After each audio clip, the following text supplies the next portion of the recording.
This program features live coverage of an African safari and may include animal kills and carcasses. Viewer discretion is advised. Good afternoon and welcome to today's safari. We are here on andBeyond Phinda Private Game Reserve with some very, very interesting behavior. These are monitor lizards and they are mating. But welcome to today's safari and we hope you enjoy it.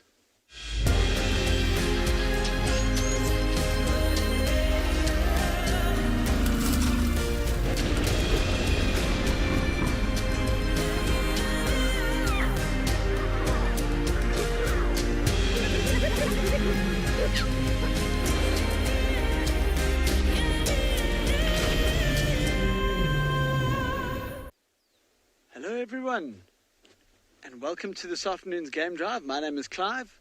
Behind the camera we have Marcel as per usual, and we have found something pretty amazing that personally in my 4 odd years of guiding I have never seen, and that is monitor lizards mating, which is really, really amazing. Now the first 45 minutes of today's drive is obviously dedicated to the kids out there. So please remember to send your questions through to kidsquestions@wildearth.tv. This is really, really, really amazing though. I can't believe it. When we first saw them, with them sitting up on this rock, with these lizards being reptiles and obviously cold-blooded, this time of the year when it's cold, it's very, they're not very active normally, and they will try and find the warmest possible spot to heat up their blood. And at first we thought, no, these lizards are sitting up on this rock just warming up. But now we can see they're actually making babies, which is quite amazing. I think still they kind of, making use of the warm rock as well. I'm sure it's really, really helping them to keep warm and stay warm. But this is really, really amazing. Now, just on our right-hand side, there's quite a big watering hole. Well, sure, it used to be quite a big watering hole. There's a lot of water at the moment, as you can see. It's more than likely going to dry up in the next little while. But these monitor lizards are called water monitors. So they are usually close to water. They're very dependent on the water as well for their food. They eat all the insects and the frogs.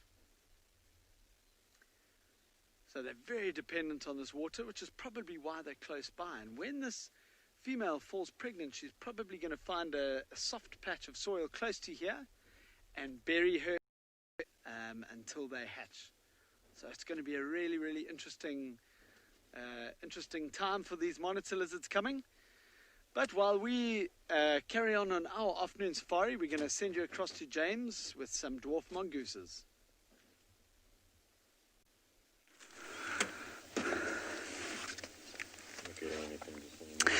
Good afternoon and welcome to this end of the Sunset Safari.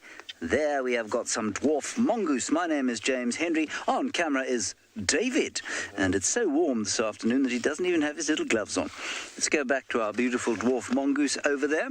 The weather is around about 25 degrees here in the Lowveld of South Africa. We're at Djuma Private Game Reserve on the western fringes of the Greater Limpopo Transfrontier Park, and those are the smallest carnivores on offer in this area. And many of you will have seen the meerkats at Tswalu up in the Kalahari. These are the sort of ecological equivalent, if you like, of the surrogates or meerkats that you find up there in the Kalahari. Please remember to ask us as many questions as you'd like to during the next 45 minutes using the email address kidsquestions@wildearth.tv. That's kidsquestions@wildearth.tv. These little dwarf mongoose live a very leisurely life. They don't have to get up and go to school. They don't have to go and buy things from the shops. They don't have to do chores around the house. All they do is get up late in the morning once the sun is well up, sun themselves, groom themselves, and then wander about pretty close to where they live, find nice things to eat. A little bit difficult in winter, but not that difficult. And then when it starts to cool down, like it's starting to do now, they come back to their little burrow or their termite mound where they live, and there you can see them sunning themselves again, having a very leisurely time. Let's now go to some of what must be the last insects of the winter.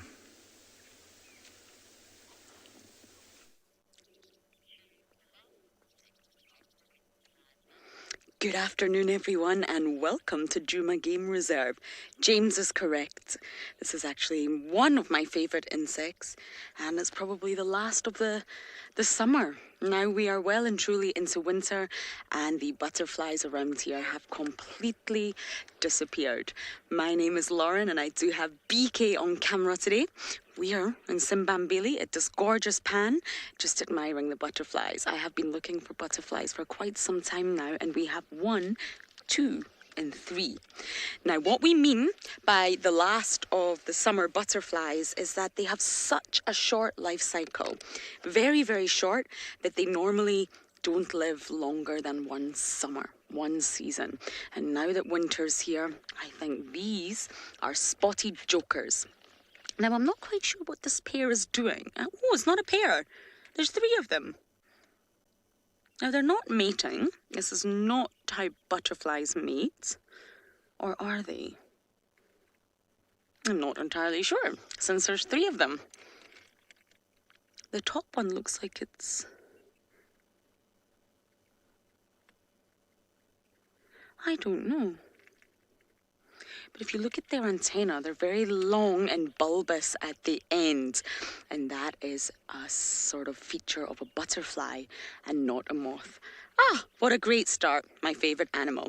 And I'm going to send you across to Dylan with one of my other favourite animals.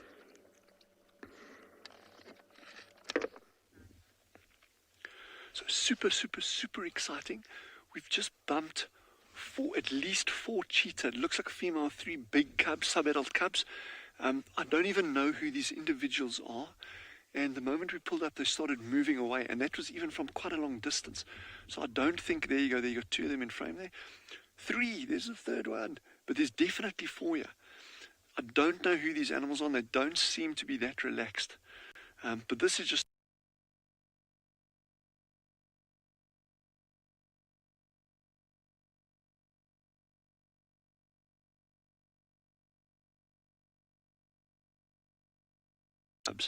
and then John.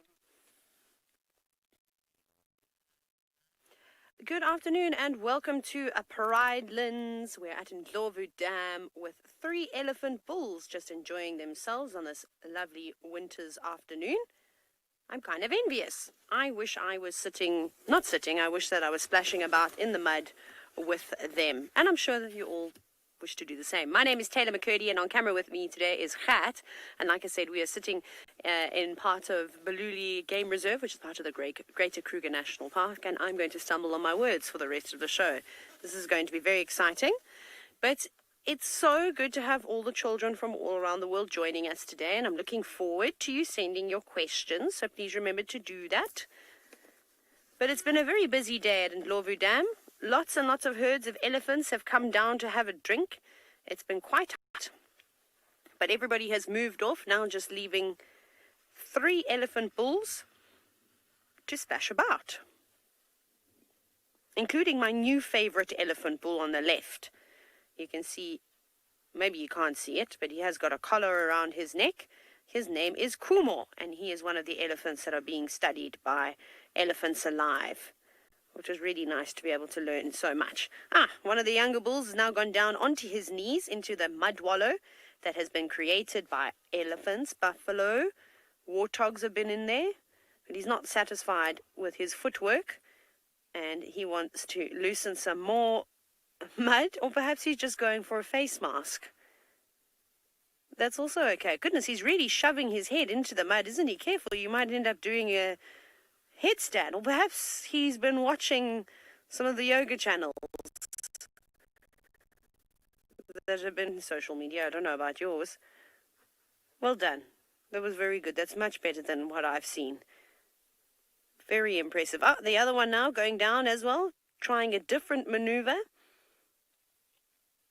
Ah, yes, a little mud side body scrub. Very excited, really making sure that they completely lather the mud all over their body, which of course is good to cool the skin. But we'll sit here for a bit longer with the elephants. Off you go back across to the Sabi sand to see what James is up to.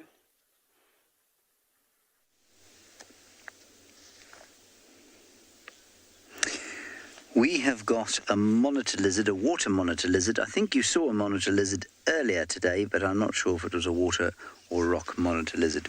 This is a water monitor lizard, and it is the biggest African lizard. Did you know that? I didn't know that until fairly recently.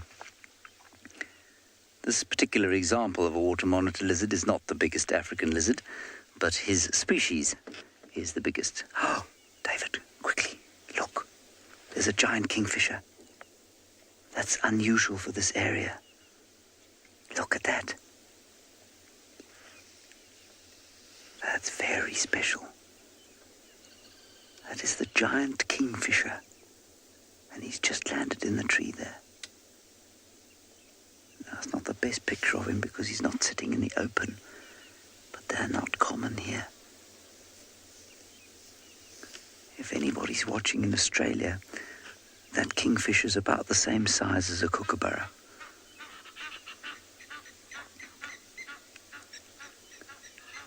And we've got lots of much smaller kingfishers, but this chap's substantially sized, about double the size of all the others, of the next biggest.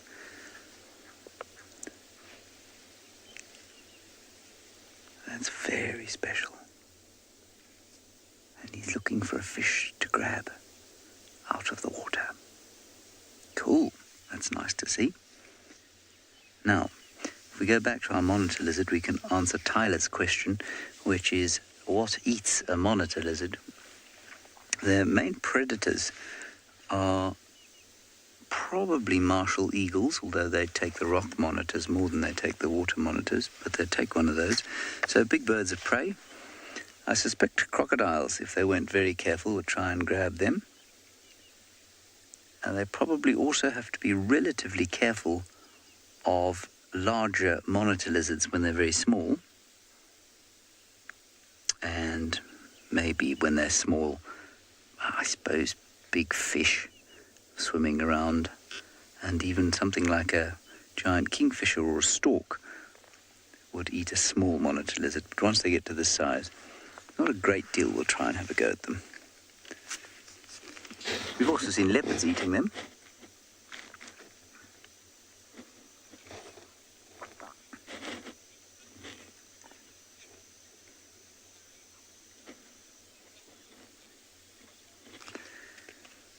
Yeah, Tad, I think to a certain extent its skin is designed to be camouflaged so that it can stay hidden on, rocks and logs and things. But, it's very obvious where it's sitting now, isn't it? So I think you'll find that it's probably a little bit like a leopard, really, where it's designed to be coloured for camouflage in the reeds, where it'll do most of its foraging. And especially in the dappled light, if it's swimming beneath some overhanging vegetation and preying on things or hunting in those sorts of areas, then I think those colours will hide it very nicely. Not so much for when it's basking, because it's pretty obvious to see.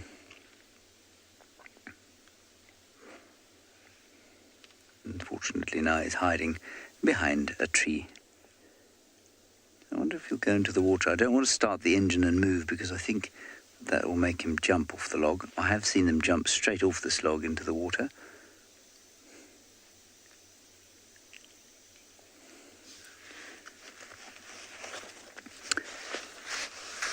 Right, we're going to head off towards the eastern boundary, see if we can pick up on Tundi the leopardess that we found this morning. You're going to go and see another kind of spotted cat.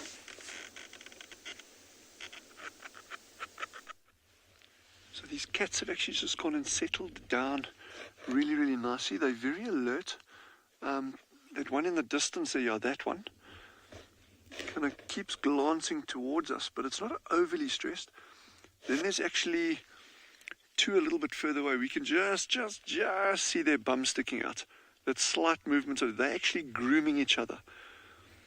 So they are nice and relaxed. So I'm really baffled as to exactly which group of cheetah this is. It's definitely youngsters with an adult female. But it's certainly not our most relaxed animals. And I'm just going on the fact that when we moved in and slid like 60 meters, they got up and started moving away straight away. So this is so exciting. You know, we had a report early this morning that there was a relaxed mother with two cubs in the area, and that was what we assumed we were going to find when we moved. When we first saw them, we thought, no, there's a mother with two cubs, and it just shows you never know what you're going to turn up. So we're thinking that there's a female with four youngsters there, so 5 in total. But they were moving in and out of this thick bush. So it could be that we double counted one. And there could just be 3 youngsters and a female. Wow. And they've just fed it. It looks like they'd been feeding on there's barely anything remaining of the kill. But about 200 yards behind us, to the north of us, there's remains of a gemsbuck kill, an oryx, a young oryx. So it's very unlikely that they'd actually go for the adults. I mean, they can, but just oryx are well-known fighters, eh? And certainly not for a mother with youngsters. You know, that would be probably a bite too far.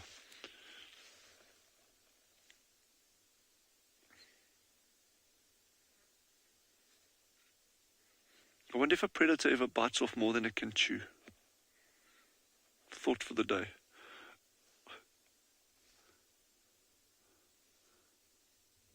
No, these cats, this is brilliant.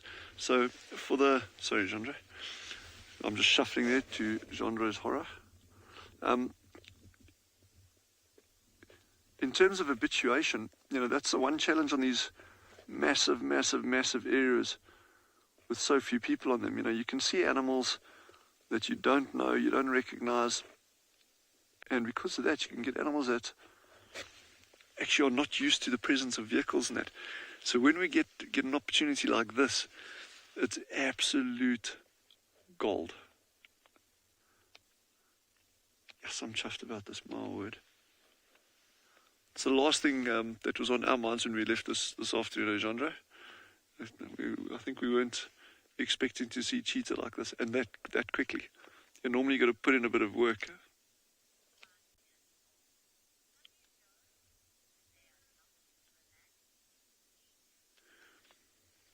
Zeet, who is 5, has just asked a great question, saying, how do you know when they're not relaxed? So Zeet, typically, an animal that's not relaxed is not going to be lying grooming. So these cheetah closest to us, they're actually lying grooming each other. So they're cleaning the blood off each other. And at this distance, we're about 50 yards from them now. So actually, when we stopped initially, they probably ran at about 100 meters. Well, not ran, they got up and walked, but straight away from the vehicle. But now the fact that they're lying down, grooming, they're not even looking at us at all, is a very, very, very sure sign that they are relaxed in the presence of a vehicle. That one that's lying out in the far distance over there that kind of keeps looking around, occasionally looks at us, that is a classic relaxed cheetah posture. You're lying down, head up like that, just taking in its surroundings. Nice and alert, but not nervous. And there's lots of different signs on different animals. You can also get this, what they call displacement behavior. And, you'll even see that in cheetah. You'll see it in elephants. That's animals that are clearly uncomfortable in a particular situation. And they start doing other things to kind of act as a distraction, and that's called displacement behavior. These cheetah are actually, so I don't know what triggered them. Maybe there'd been another vehicle that had come past just before we arrived here, or they do tend to move away from their kill, so they'll feed quickly, and then they'll move away from their kill. So I think we're just going to spend a bit of time as Jean and myself, and this is just good for us and for them.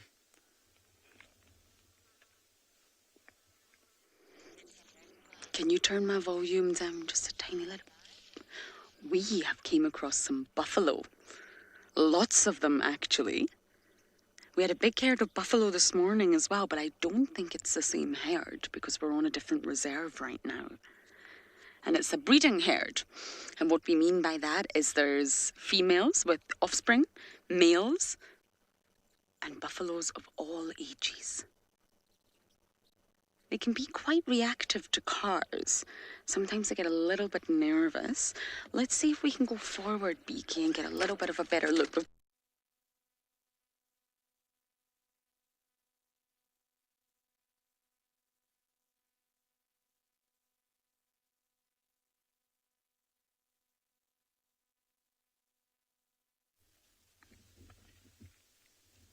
So you see, coming back to that question earlier about how do you know if they're relaxed?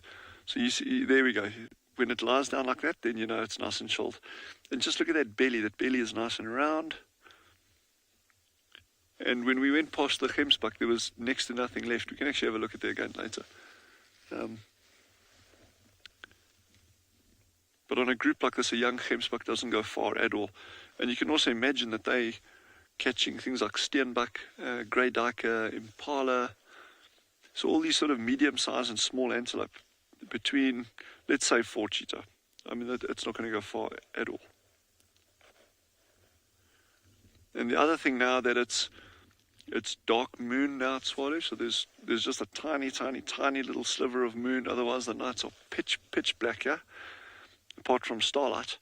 And you tend to find that these cheetah don't move that much on these very, very dark nights, certainly not for hunting purposes. On full moon nights, they will hunt at night properly. And things like spring hare, these little rodents that come out at night, well, they get to like 2 kilograms, give or take. A little bit less, a little bit more sometimes. But, for one cheetah, that's a decent little meal.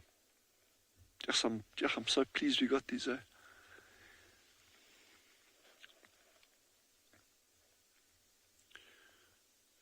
Chandra and I really aren't working for our sightings these past 2 days. I think we need to put in a little bit more effort.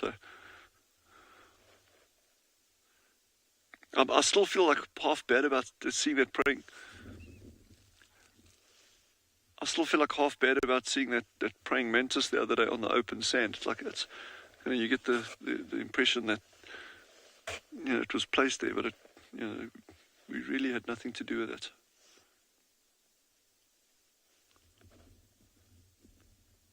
But you get these little gems, and the one thing is, the slower you go in the bush or the outdoors, the more likely you are to see bits and pieces.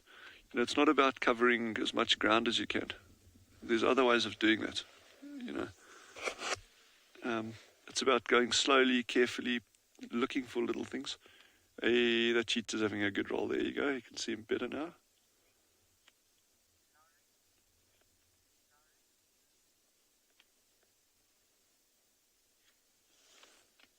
Okay, we're going to just sit here a little bit more and see what they do.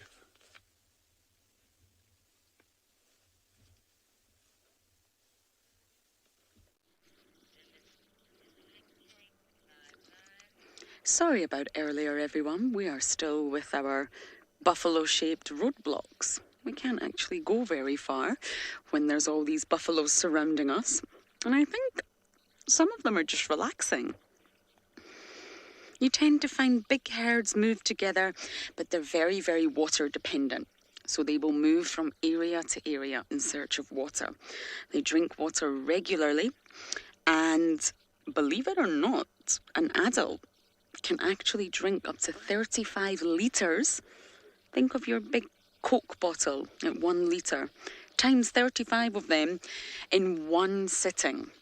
So that means when they visit the dam or they visit the water body, in a few minutes they can consume 35 litres of water, which is an extraordinary amount. But they're very, very water dependent. And of course, they know that they're the favourite food of lions. They know that at any moment, lions could ambush them.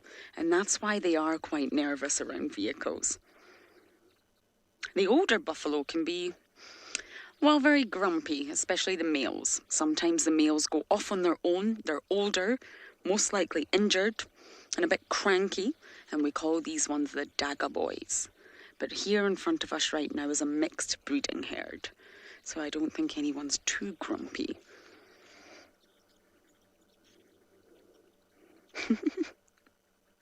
This is a younger one. Can you see this? The size and shape of the horns. As they get older, they get bigger.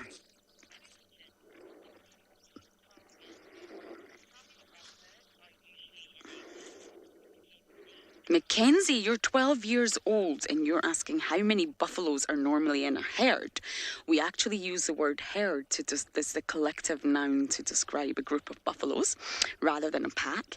And I have seen herds of buffalo in the Masai Mara that are over 500 individuals strong. 500. Now, I don't think they get that big in this area. It's a completely different environment here. It's far more dense with lots of vegetation, but they can still go very, very big, up to the hundreds. Safety in numbers. So you've got to think, if you're a buffalo, it's actually better for you to be surrounded by other buffalo, because at least you have a less likely chance of being picked off by the lions. If there's only 5 of you, then you have a 1 in 5 chance. But if there's 100 of you, then you have a 1 in 100 chance of being the chosen one. Okay, so we're going to try to navigate our way through these buffalo and explore the rest of Simbambili.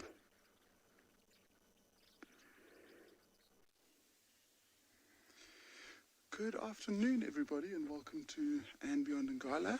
We have just got such a cute little sighting of one of these little spur fowls with a tiny, tiny little chick. And she's being very obliging. Usually you literally just see them dashing across the road. But luckily enough, the grass is nice and short in this area. And so if we just hang it out a little bit, we'll see that tiny, it literally looks like a small little fluff ball. My name is Eric, and Owen is behind camera. There is his thumb. She looks like she's still in the same spot there, and she's digging around, scratching, looking for something to feed on. And that really, really small little chick was directly behind it. She's got her head up now. Can you see her, Owen? There we go, yeah. Yeah, Owen is just saying, as soon as she put her head down, she was so camouflaged with the grass, it was difficult to find her again. But you literally just look basically between her legs and you'll see this really, really small little chick. See, as she picks up her head, and you look at the color of her face, that red, red, red eye and the red throat. So that's how we know it's a Swainson spur fowl. There's a nice patch of short grass here that she's scuffling around in. So if she moves any more forward, hopefully we'll see the chick again.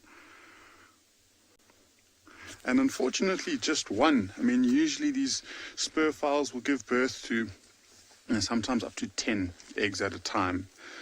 But she, unfortunately, seems like she's just got one left. And as soon as you see it, you'll understand how vulnerable they are. I mean, to anything, to birds of prey, to snakes, to small little predators like genets and wildcats, and even leopards would probably be interested in a small little bird like this.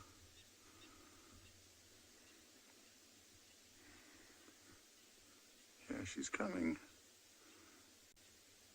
It's interesting to see how much she moves her feet to scrape the grass away, just to get to the little seeds and the insects.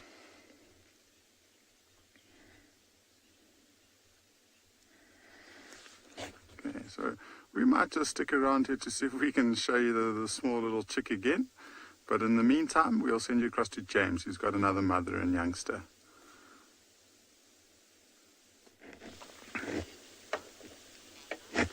Here we have got something a little bit bigger than a spur fowl bebe, and that is, of course, a magnificent elephant herd.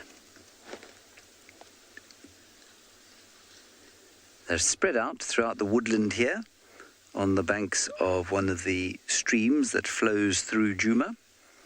And they're looking for green food to eat.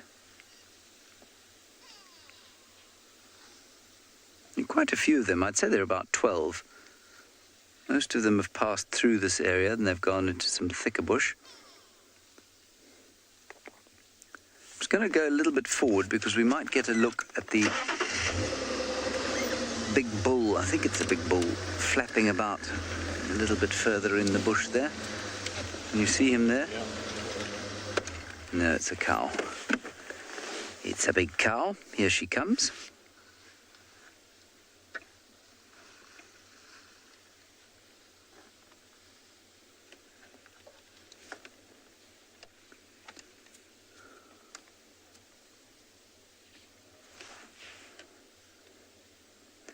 There she goes.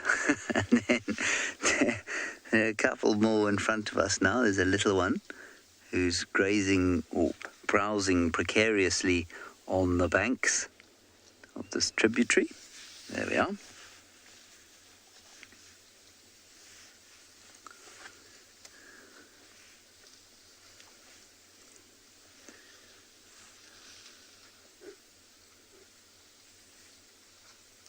They're getting on with the very serious business of feeding. There's no rumbling or talking between them. It's just a whole lot of very serious feeding sounds. Tearing grass, rustling leaves and breaking wood.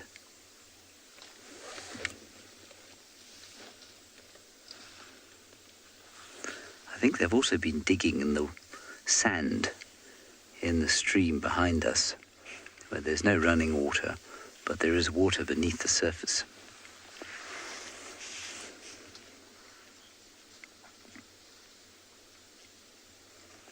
Hello, Reese. You are 11 years old and wondering why elephants look old from the day they're born, why they've got such wrinkly skin. Reese, they've got wrinkly skin to increase the surface area. Now, that's quite a difficult concept unless you've done a little bit of physics, which at age 11, I don't think you probably have.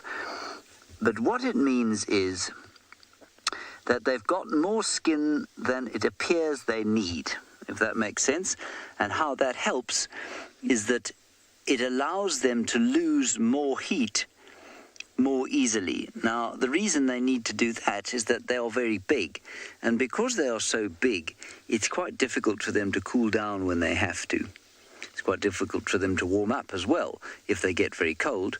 But they've got that wrinkled skin so that they can increase the amount of skin, and that helps them to lose heat. Is that a decent answer for you, Reese? I think that pretty much explains it. I'm not sure, however, why it is that baby elephants have got skin almost as wrinkled as adult elephants, because baby elephants will definitely not have the same trouble as a big bull elephant in losing heat.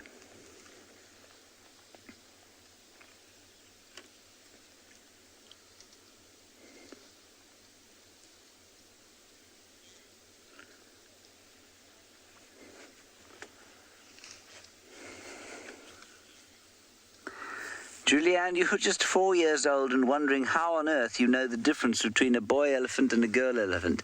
Julianne, it's actually not very easy to tell at all. When they are that age there, as the ones we can see over there, it's impossible to tell because they haven't differentiated at all, so they don't look any different when they're that age. When they're adults, well, then it's a little bit easier because, a bit like adult human beings, if you look between their front legs, they've got mammary glands on the chest or breasts, and that is how you tell the difference between an adult female elephant or a mother elephant and a father elephant, which doesn't have that, just like human beings.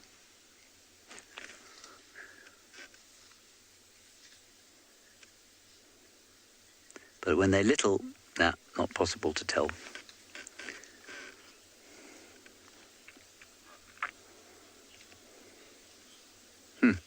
Julianne, you're also wondering why they flap their ears. It's a very good question because they do it all the time, don't they? Especially when they go out into the sun. And that also helps them to stay cool. They like to stay cool, especially in the brain. Now, there are lots of parts of your body that can function if they're a little bit hot or a little bit cold, or, you know, they maybe don't have the right nutrients or whatever it is. But there's one part of your body that really needs to stay at the perfect temperature all the time because it controls everything else, and that's your brain. And so an elephant must keep its brain very cool, and it does that by flapping its ears, and that cools down the blood in the ears, and that sends that blood into the brain, and the brain stays cool that way. So it's very important that the brain doesn't overheat. It's the same for us as it is for elephants. We just don't cool our brains down by flapping our ears. We have other ways, like standing in the shade or wearing a hat.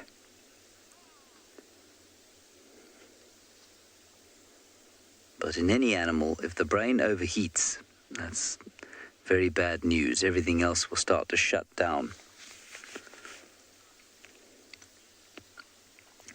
Zeke, I don't know what the origins of the term browsing are, but basically we refer to animals that eat the leaves of trees as browsers, and we refer to the animals that eat the leaves of grasses as grazers.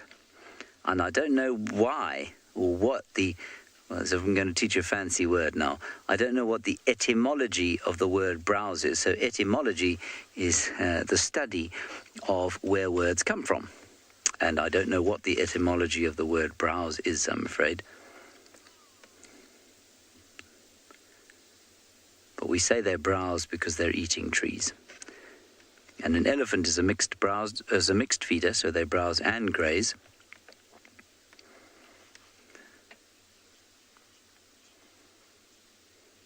This is very exciting. Taylor has managed to catch up with a kitty in a tree.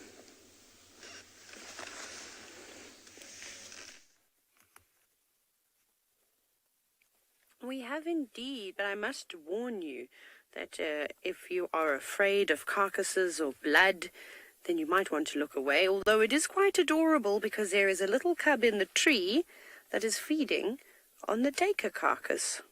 We'll have a look now. We'll zoom in a bit closer. That's not the best view, I'm afraid. But we are just sitting at a distance, just watching carefully. And I've got some exciting news to tell you. There isn't one, but there are 2 cubs, which is unbelievable because we thought that she had lost them all. Now, we're not sure if this is the same female that had 3 cubs that were sighted a couple of weeks ago, or if it was a different female. It's very difficult to say. There is a lot of leopard activity in this area. Although we don't always get to see them, we see their tracks moving around all the time. But there's one of them, and I'm happy. The other one is just hiding away at the moment. It's just on the ground. It's not eating on the carcass. It's having a siesta. They've been very playful the whole day, so we have started the habituation process because we don't know how many vehicles these cubs have seen. So basically what that entails is us spending a lot of time with these leopards and them getting used to the sound of our voices, and then also getting used to ours. There's the other little cub just laying in the grass. Well spotted, Gat. You can see it just in there, getting annoyed by all the flies. Come and join your sibling up in a tree. Better up there. And all been playing the rotation game. So I was here this morning, and then Norman came out, and he sat with the cubs for a bit, and now we're back here. But we were very relieved to hear that there was more than one cub. And we did have them early this morning. Mom was up the tree with one of the cubs feeding, and then she eventually climbed down and laid under the bushes, and the little one fed up in the tree. So you can't see Mom either, but she's just sitting on the floor at the base of the tree. So she is here. We wouldn't be viewing these cubs if Mom wasn't close by.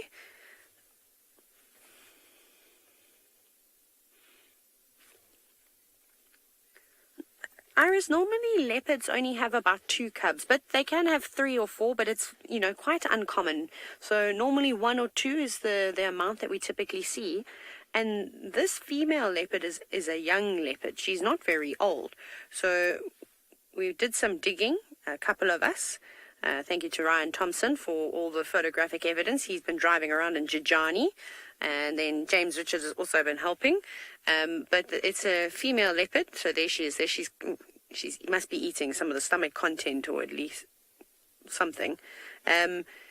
She has been known as the Pixie Pan female. She's only about 4 years old or so she's quite young.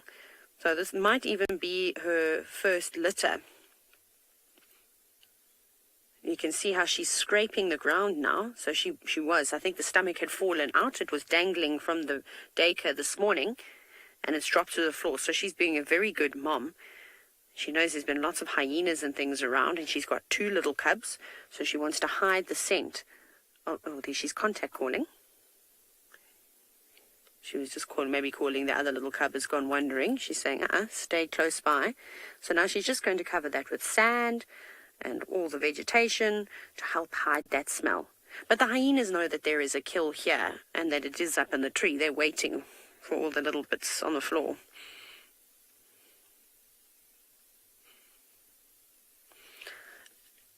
Avia, now, leopards don't get to eat every single day, unfortunately. We call these big cats opportunistic feeders. So basically what that means is that they only eat when they're able to catch something. So they'll go days and days without eating food. But they'll eat a fair few kilograms.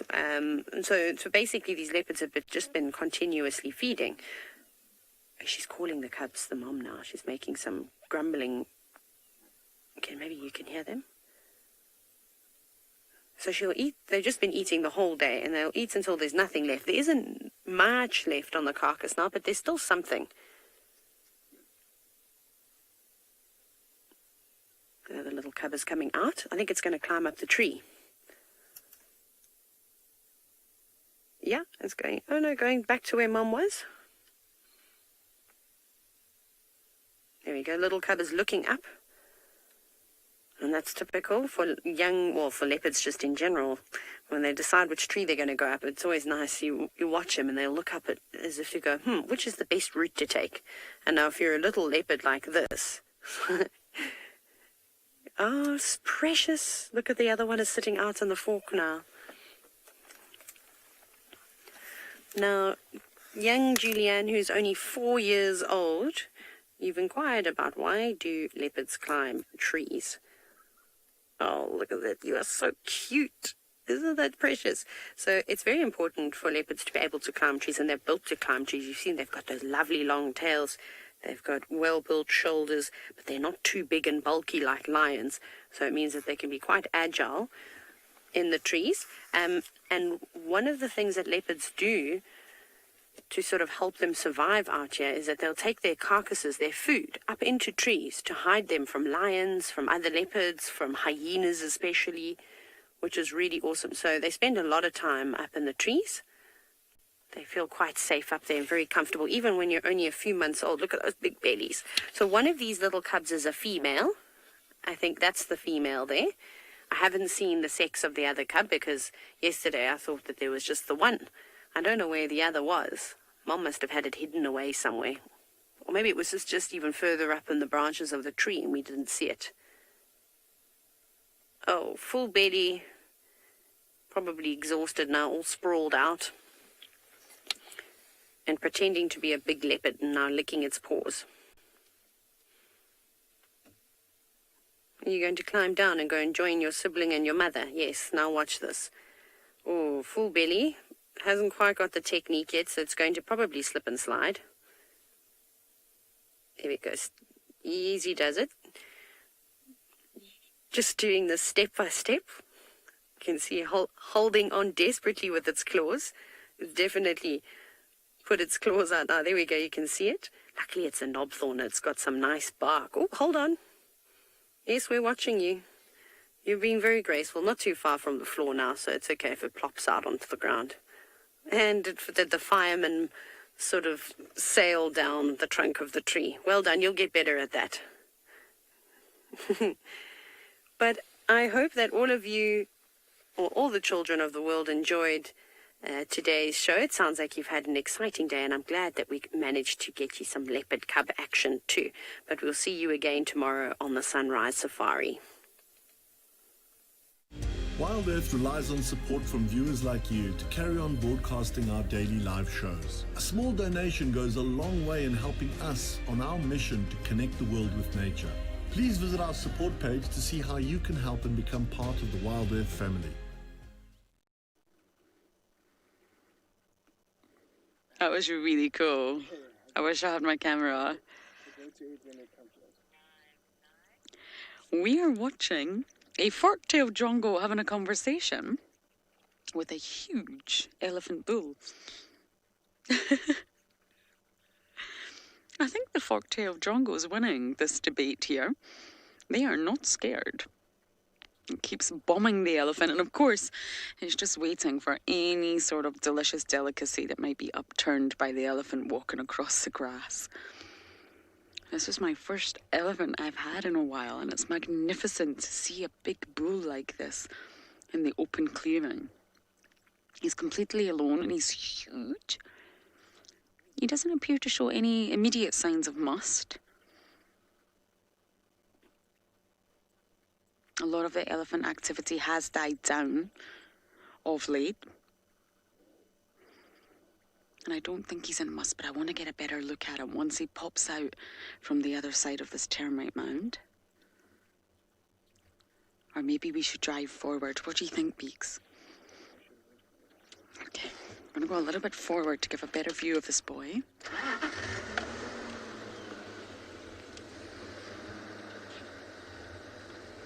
The drongo's still on top of that termite mound. There we go. Hello, handsome.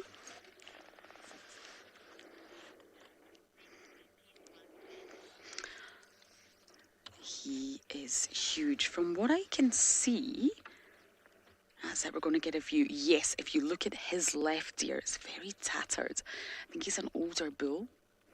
He's not streaming at his temporal glands. He's not dribbling urine. I don't think he's in must. He's just a bull enjoying some delicious grass. Possibly a gentleman. Normally, once a bull gets around about 40 years or older, we call them gentlemen, because they learn how to handle their sort of hormonal surges of testosterone during must. They're experienced, and they just generally tend to be more gentle. Can you hear that drongo, BK? It's right there. This is the one that's making all the noise. This is not a happy fork-tailed drongo. You see that? That's a perfect view of the forked tail. Look how forked it is. Let's take a listen.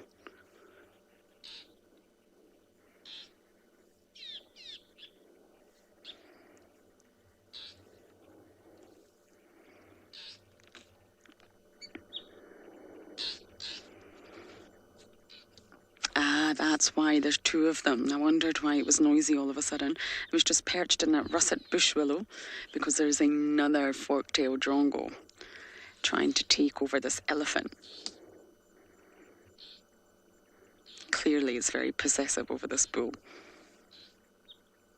It's huge. You just take a little closer look at the bottom of his ears, Beaks. Very, very damaged, very tattered. You see that? And it's just thin skin after all.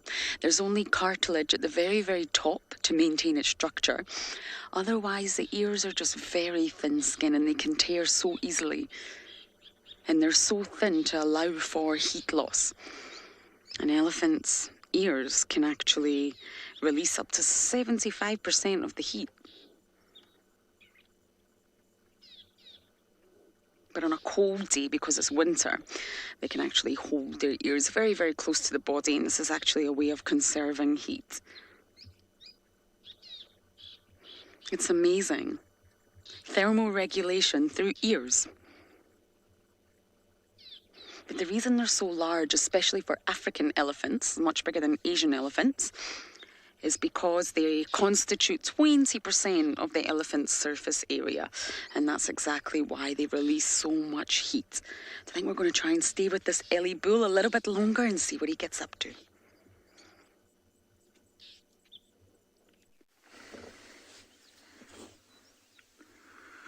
We moved away from that little spur fowl and her chick. She didn't really show the chick to us again. So we decided to carry on, and we started heading back into the area of where we saw tracks of a leopard crossing the river.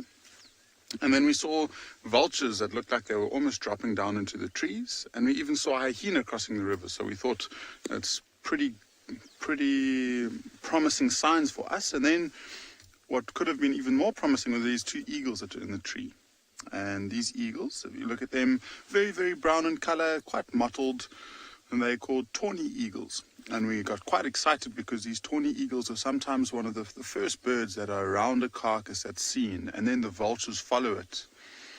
But upon further inspection, looking at just the two of them, this is a nesting pair of tawny eagles that we've actually been seeing around the area.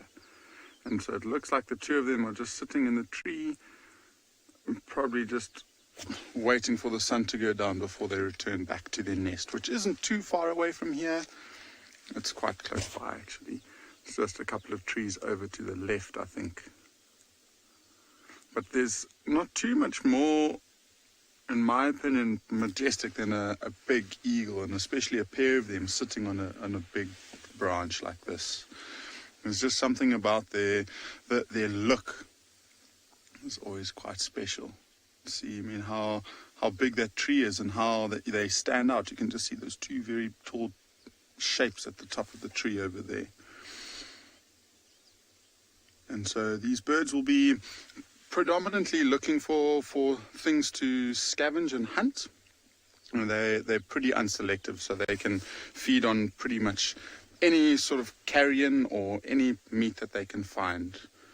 And so that's why vultures spend quite a bit of time looking at what these tawny eagles are up to, because they're slightly smaller than vultures. They're much lighter flyers, so they can fly in less favorable conditions. And if they're up in a tree waiting for lions to finish a carcass or a leopard to move on, these vultures will definitely come and check it in. So what we think was actually happening with those vultures a little bit earlier on is it could be some mating pairs that were almost sort of displaying and chasing each other around, because they didn't stay around for too long. Okay. Now these birds are not moving too much, but Taylor's got some exciting animals that are on the move, so let's go and see what she's got.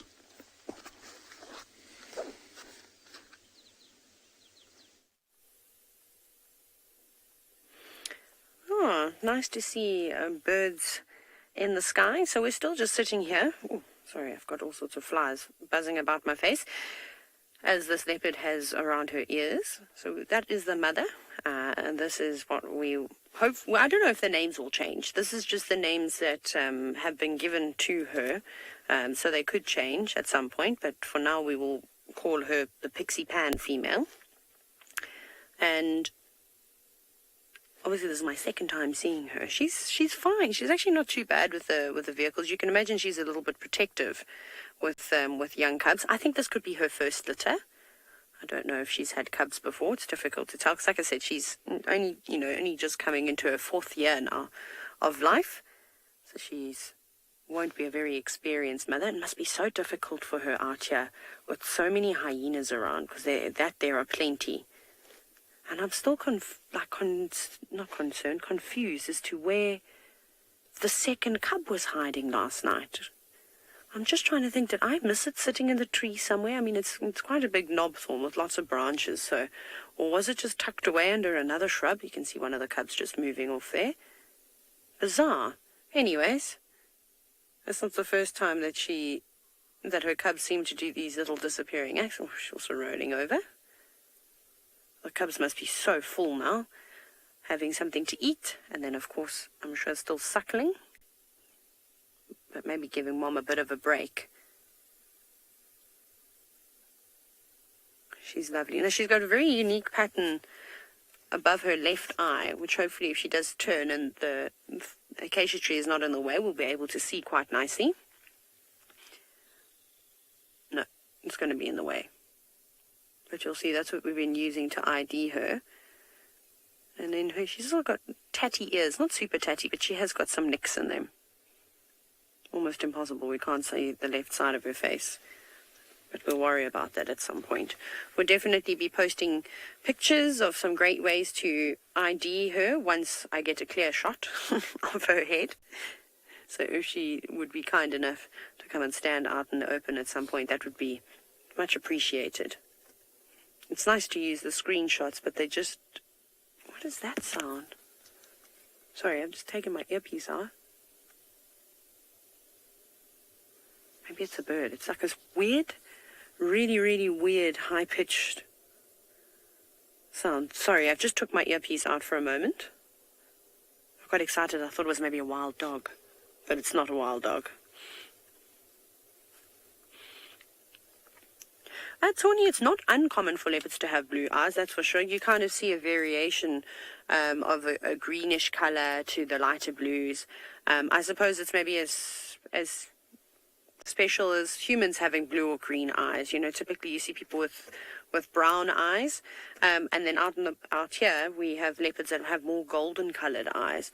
So I don't think it's too uncommon. I've seen a fair few in East Africa, in Zambia, here in South Africa especially.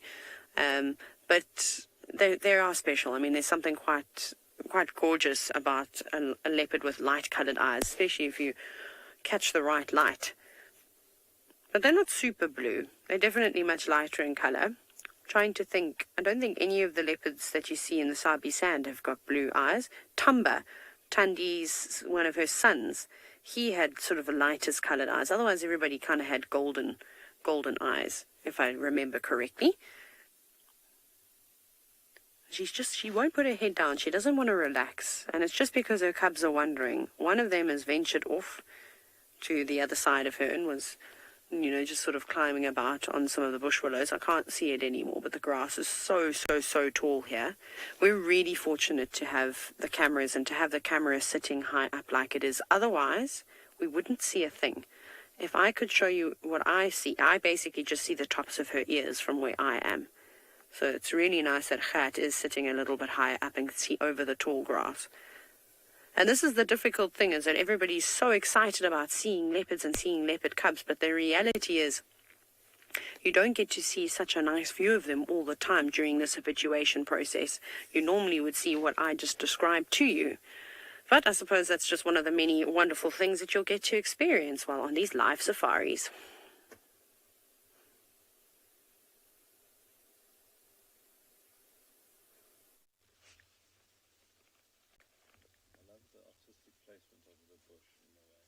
I know. It's a pleasure. You know, I try to think of these things for you.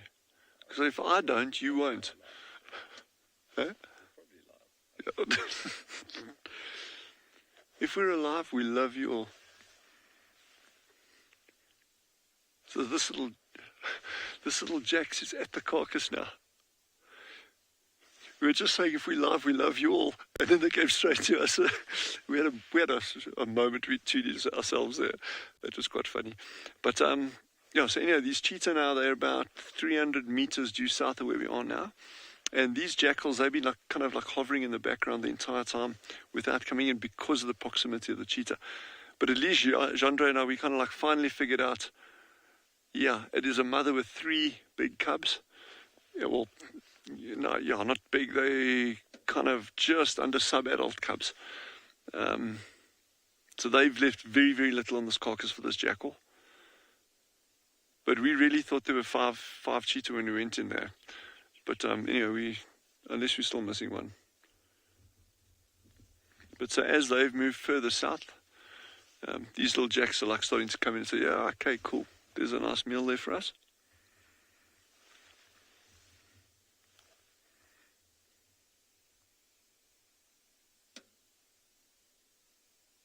Yes, they are wily, eh? These little animals do not miss a beat.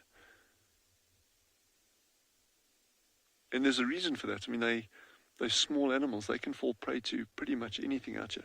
You know, leopards, caracal are known to predate on jackal, and particularly jackal pups they'll go for. And then obviously things like lions, cheetah, these bigger carnivores will take them. And relating that back to cheetah, it's well known cheetah are quite timid cats, but there's a good reason for that.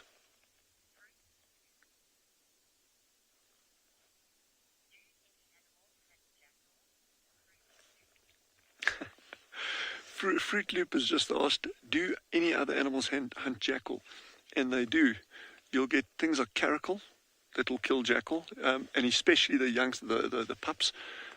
Leopards are well known for taking jackal, adults and youngsters. Jackal, interspecific competition, jackal and jackal, they've known to kill each other as well. That's not normally for food, that's territorial, so injuries, they'll succumb to that. So there's plenty of things that will take a jackal. Your large raptors, things like martial eagle, they wouldn't be averse, crowned eagles, they wouldn't be averse to catching a jackal if it was unwary. But what I was saying in terms of predation and your question there about what else would take jackal. I mean, cheetah are generally regarded as quite a timid cat. People talk about leopards and lions. They're like, oh, leopards are so brave and lions are big and strong and they catch buffalo and do crazy things. But cheetah, they're quite these timid little things. Ooh, he's got a nice tasty morsel there. Carrying them off. But they've compromised on being tough for speed. Cheetah needs speed to catch prey. And so they've sacrificed bulk and strength for speed. So anyway, we're just going to follow this jackal a little bit more and see what he gets up to. And we'll be back.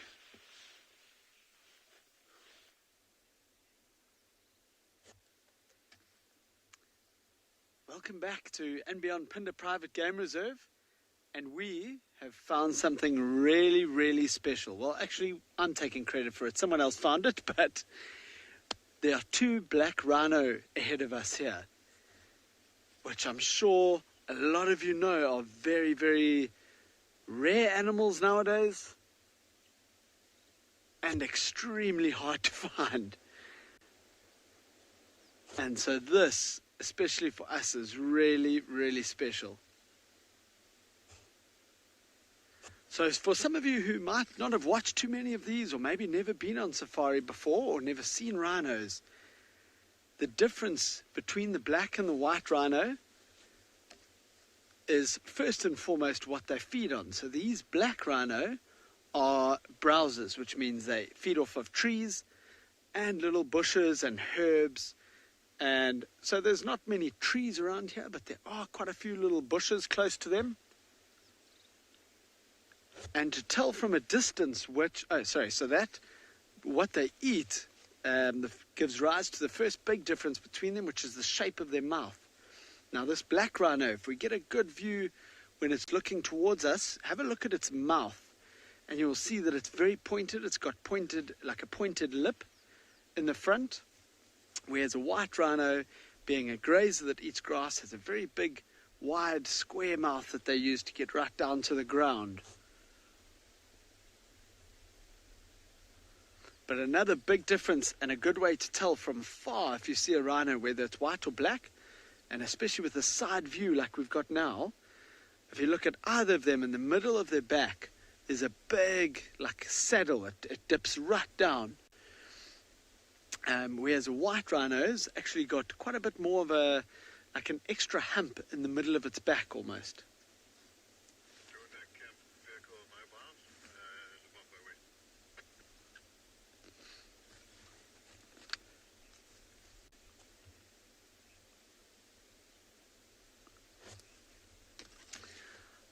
Hi, Anushka. That is a good question, and one that we get quite often. With the rhino being so big, that's their biggest way of keeping safe. A lot of animals don't even try to chase a rhino just because they know how big they are. And, the only rhino that would be under threat from any of the predators would be a small baby rhino with lions. And as long as that small baby rhino has its mother close by, those lions are not going to come close anyway. because the mother's just so big and so powerful that the lions will automatically be scared of her. Now, I've also just noticed, and I'm just going to use binoculars quickly, but there are another 2 rhinos. Hey, look at that. Okay, there's another 2 rhinos. Marcel, go a bit to the right. Can you see them? Oh, you're already on them. Oh, no. See, quite up there. So there's another 2 rhinos a bit further up the hill that look like white rhinos.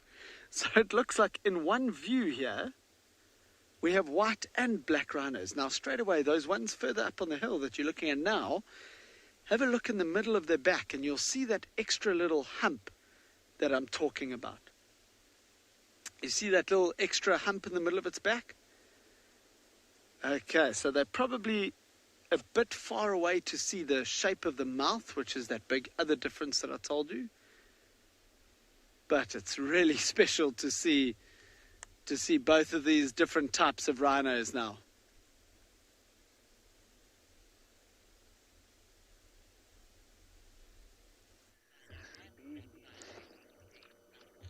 Welcome back to Djuma, or Simbambili. We're looking at zebras. A dazzle. Dazzle me, matey. Consider me dazzled, zebra. It is fabulous to see you. It's been a while since I've actually seen zebra. And this is a youngster. This is a foal. Now, the oxpeckers have been going in some sensitive regions, which I can't imagine has been too pleasant for this young foal. But so far, it seems to be very relaxed. At one point, it had 4 oxpeckers on it. It's very calm. Sometimes zebras can be flighty. Isn't it gorgeous? There's more. We've got a small herd here, but this youngster is just far too cute. I'm not sure I would enjoy all of these oxpeckers going in sensitive regions, but maybe it could be really relaxing for the animals, like a mini massage. Now, imagine when they pull out ticks, it would be very, very unpleasant. And lots of animals out here, mainly your herbivores, they will flinch. It's not pleasant to get ticks pulled out your skin. And of course, oxpeckers have a reputation now for being more vampire-like than actually assisting the animals. They keep a lot of wounds open and they feed on the blood. Yes, oxpecker, we're talking about you. Hitching a free ride on the zebra here.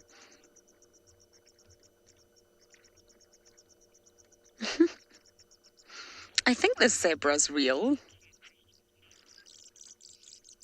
I hope it's real. Maybe it's a statue. And of course, everyone, don't forget to send in your questions because we are live and interactive all across South Africa. And we're here to answer all your questions that you may have, or at least try to. This is so sweet.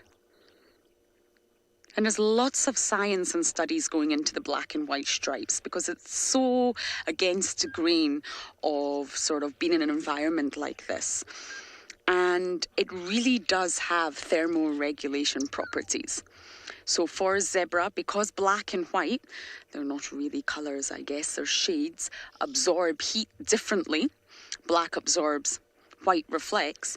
That means that there's actually sort of convection air movements all across the body of a zebra. On a very, very small scale, of course, but the convection currents are created by the different temperatures of each stripe. And the black stripes are said to be about 12, depending on where you are, of course, on average, 12 to 15 degrees hotter than the white stripes. So the white stripes have been much, much cooler, and this actually creates very, very small scale convection currents across the zebra's body, which I just think is fascinating, and it's said to really, really assist in thermoregulation.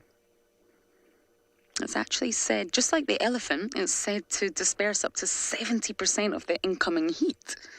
So that's how animals like this survive the heat in hot, dry areas.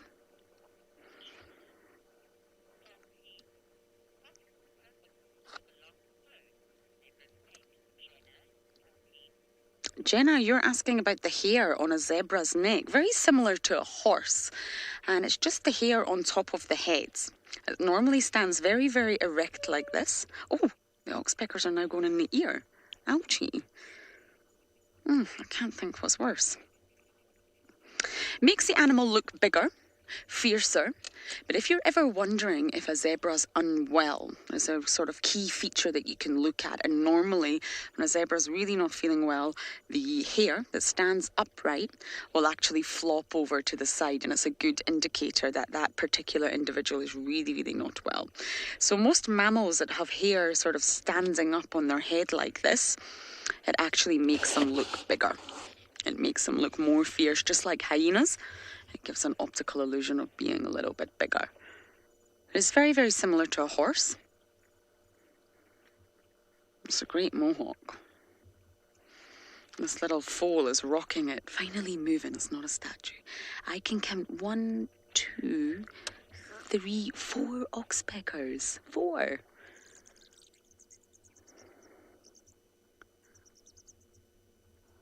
And they're all clinging on. How sweet. I think it's going to join Mum. Zebras always look full. They always have a massive stomach. It's bulging, and it's actually mainly gas. They're hindgut fermenters. And they're very, very gassy animals, yes. You can hear them. And that's why their stomachs are so swollen.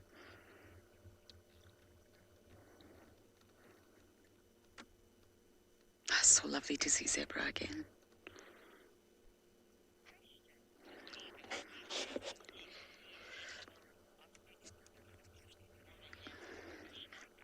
Anushka, yes, we mainly see red-billed oxpeckers here. You do get yellow-billed too, but they tend to attach themselves to different herbivores, especially the likes of rhino. But out here, mostly we see the red-billed oxpeckers. They're very closely related, of course. I'm sure I don't need to tell you the physical differences. One has a red bill, one has a yellow bill. But yes, it's mainly the red bills that we see out here. But they're very, very similar in their lifestyle, in that they do hitch ride on herbivores and pluck out the parasites and ticks, and that's how they feed. But it's just not determined. There's a big argument in science. Are they mutually symbiotic with the herbivore that they choose to hitch a ride on, or are they parasitic? And from what I can gather, it's very much a 50-50 argument. Some people think they are mutually beneficial, and some people think they're slightly parasitic in that they're not giving anything back to the herbivore, but they're drinking the blood. They keep wounds open, and that can, of course, promote infection, which can ultimately lead to the death of the animal. So I think, in my personal opinion, it's a little bit of both. I don't think they're intentionally parasitic, but yes, I do think they keep wounds open on animals, which is detrimental to that animal itself. Tick load, of course, and parasite load is normal in all the animals out here. But once it goes above a threshold, that's normally an indicator that that particular individual is not well. Okay, I think this has been such a wonderful sighting of this little foal. Hopefully we can get past, but for now, we're going to send you guys back across to Phinda with the beautiful rhino.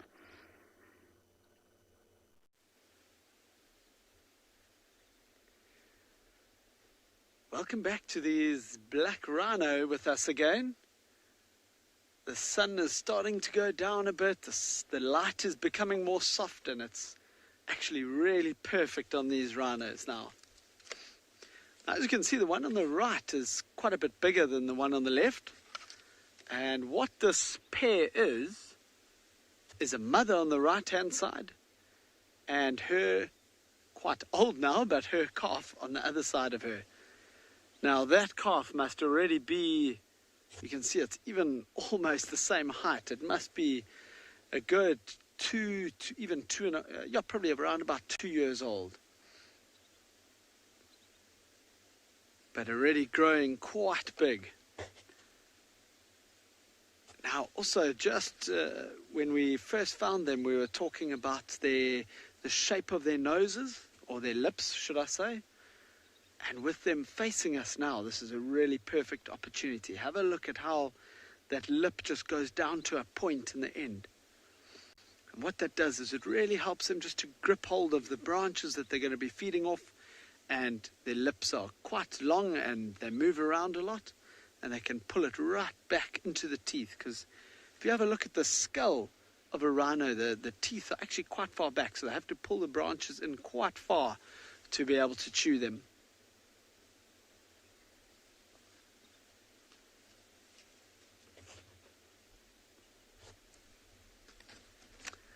Hi, Jenna.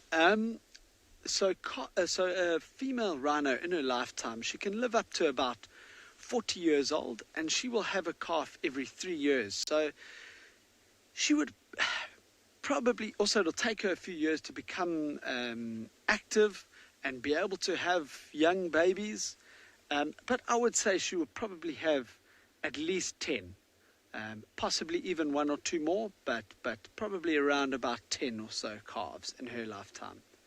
So that's quite a lot, but in the same breath, it's only every around about 3 years, sometimes even 3.5 years, that they will have a baby. So if you look at it that way, maybe it's not so often. But luckily there's, with them being so big, predation on them by other animals is very rare. Just a sight like this, we see a lot more white rhino than we do black rhino, but a sight like this of 2 black rhino right out in the open, we are quite far away from them, probably 100 meters or maybe slightly more, maybe about 100 meters, and that's because they are just naturally quite nervous animals. They prefer to be in the thicker bush where they are better hidden. Whereas a white rhino is very happy to be out in the open and feeding off of grass. So we're actually just giving these black rhinos plenty space. We don't want to scare them off. We don't want to make them stressed or anything like that. Give them plenty of room. And now, with this distance, we're able to just watch them just doing what they do naturally, because they aren't even aware that we are here.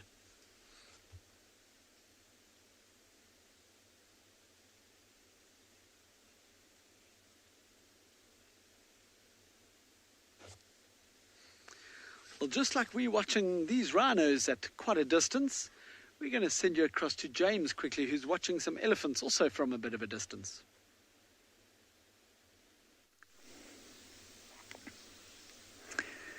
Well, we've come off onto the banks of another little tributary, and here is the elephant herd that we had earlier. They're a long way from where they were before.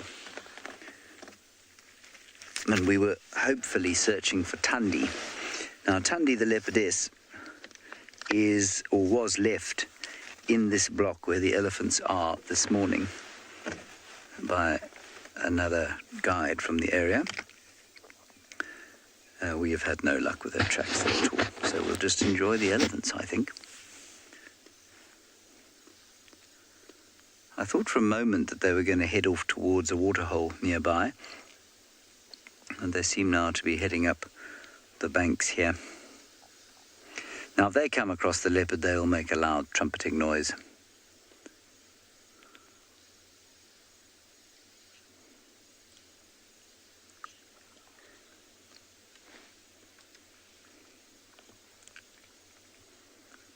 See, their trunks can get hurt.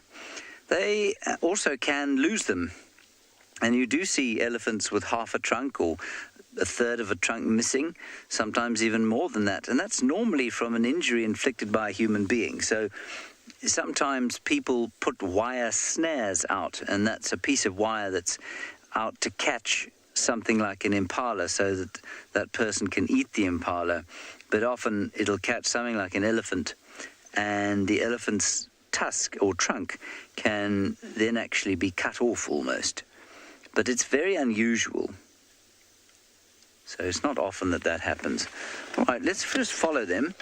They've walked off into some thick stuff there. We'll go on a little 4x4 adventure.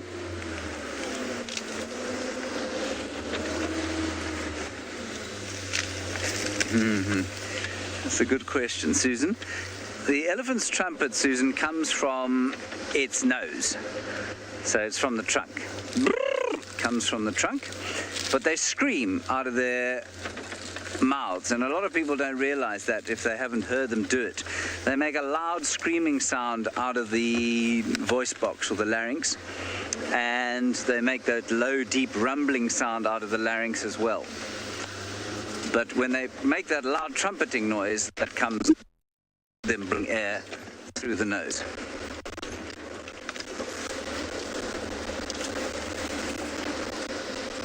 Well, she came right to the top, the tuskless cow who seems to be leading this herd. She came right to the top here and kind of looked at us as if to say, I want to go down there. So we moved out of her way, and then they decided to go up this way. I have a small piece of stick attached to the front of the car. That is a no mind. Ooh. A bit of a log. The light is very beautiful right now, so we can catch up with the elephants, and if they're nice and relaxed, we'll get a good sighting. They seem to be pretty relaxed, as long as we don't make a huge noise around them. It's nice and clear through here, just on the left there, feeding in a thicket. And I'll just get through this little... Ooh. No, I won't. We'll stop here.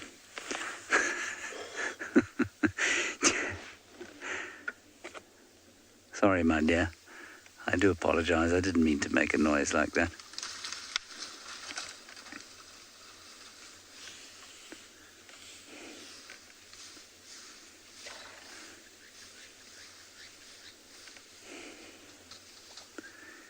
Chevy, I can't ever remember seeing an elephant touch its tail with its trunk, but I may have seen it. I can't remember them doing it. I'm sure it would be possible. Well, I'm not sure how much control they have over the tail. Right, so what she's doing is a classic feeding behavior for this time of the year. She's moving tree out of the way so that she can eat the green grass that's still in the shade of the trees.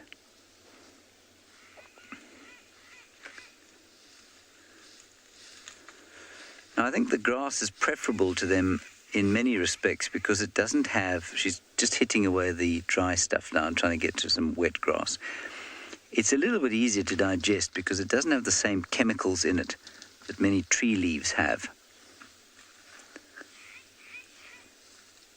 And so if elephants can graze, they often do.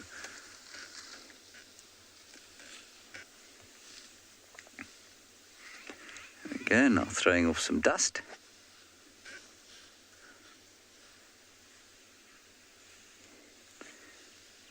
One imagines that her eyes might be in some danger of being spiked by that bush.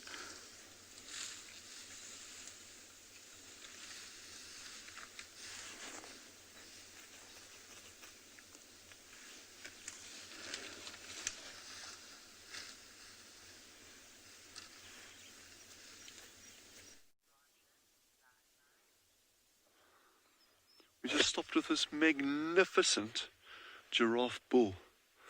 This is a huge, huge, huge animal. And look at those, yeah, we kind of call them horns, generally speaking, but they correctly termed ossicones. So those big knobbly protrusions on top of the head. But if he turns his head, you can actually see the way Gendre's framed it up there. You'll see if he turns his head on the back, there'll be these two or three big lumps, and then also between the horns on the front, so between the eyes and the front horns, you often get this kind of ridged growth there as well. And what's happening there is you get these old bulls, the head, that mass of the head is growing consistently throughout its life. So what that means is when they're fighting, and you may have seen it, the bulls stand side on like that and they start swinging their necks and they're hitting each other like that. Most of that is kind of sparring, but in serious fights, there you can see those bumps on the head perfectly now. Look at that. If he turns it a little bit more, you'll see it better. But basically, an adult bull like this, a huge bull like this, and he's, 5.5 meters plus, they've just got these bigger, heavier heads and stronger necks, and that means they can actually hit harder. And there are enough records that bear witness or evidence to how hard they can hit in cases where bulls fighting, one bull has actually knocked its adversary out completely. And there's actually really interesting accounts of lions having caught giraffe bulls that had been knocked unconscious. And so I mean, these guys can hit incredibly hard. So when you see them just sparring, that is kind of like practice for as they get old and become more dominant. But I think we're just going to spend as much time as we can with this giraffe. This is an absolutely lovely sighting.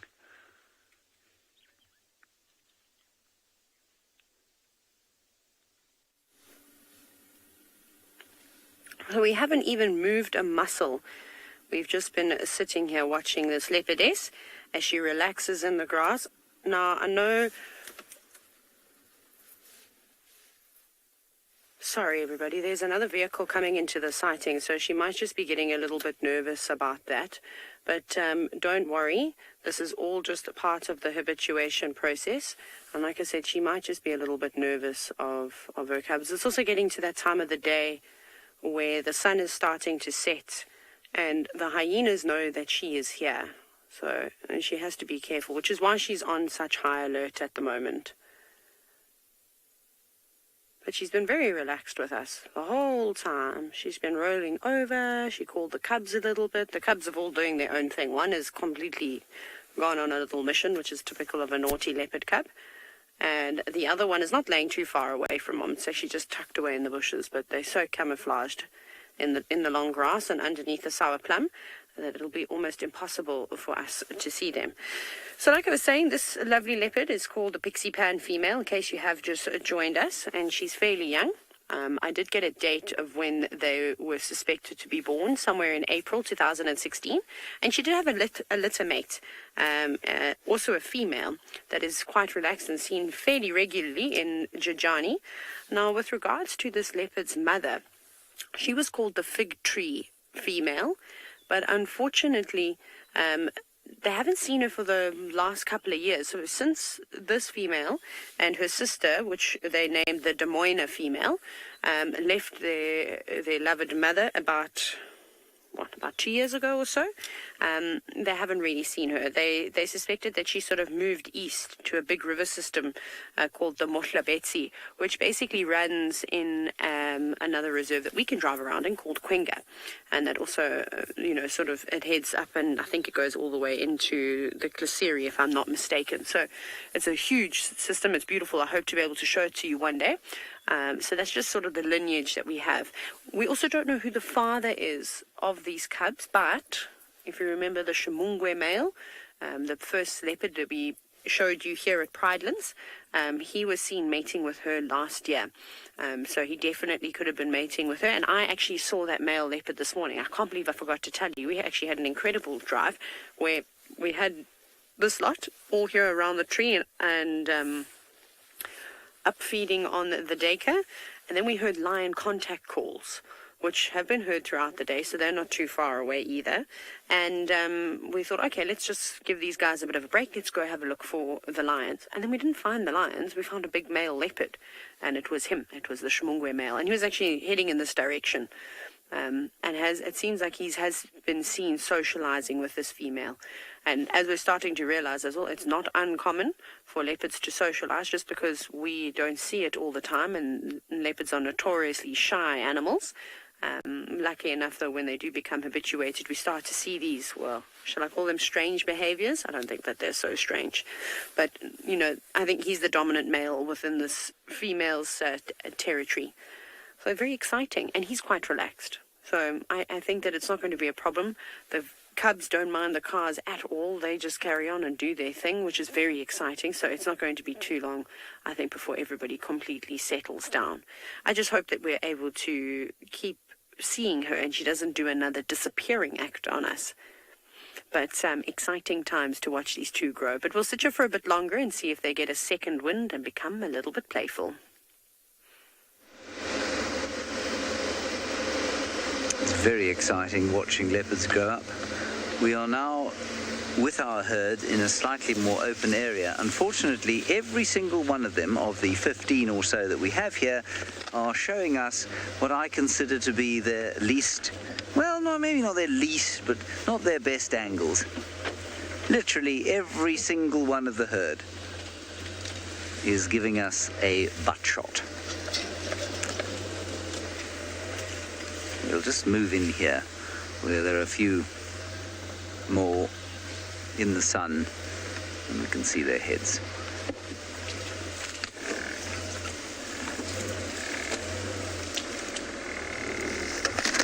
How's that, David?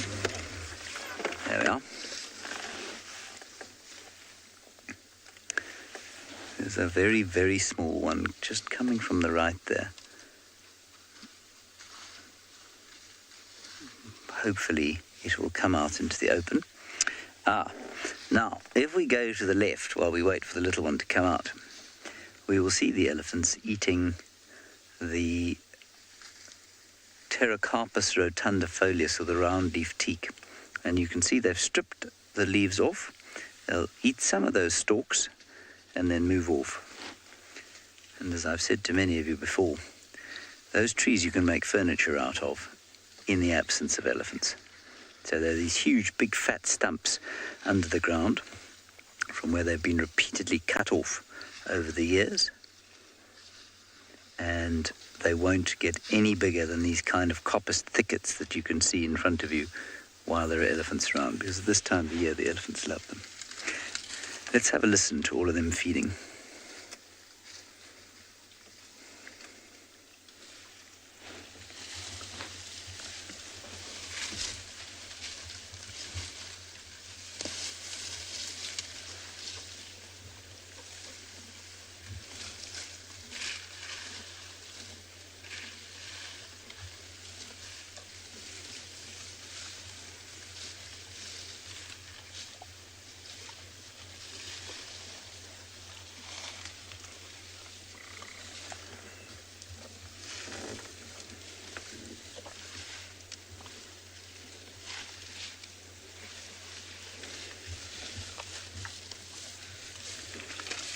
They're a little bit like toddlers with their trunks. They take about two years or so to really kind of master their trunks. But, you know, it's a staged thing. It's not, you know, when a toddler first stands up, it's not like they can then go and run the 100 meters in 10 seconds. They're very unsteady on their feet for a while, and then slowly the nerves and muscles do what they're supposed to do, and the toddler learns to run and to be much more steady and to balance. And so it is with the trunk, which is a very complex network of nerves and muscles. And so they can probably effectively pick things up maybe after a year or so, but they don't have full mastery over it, and it'll probably take 2 years before they fully master the use of the trunk. Here we are being assailed by a vicious elephant. Good afternoon. They are very scared of you. I have a lovely view of him. He's just behind a bit of a tree for you, I'm afraid. Bless you, David. Is it the dust?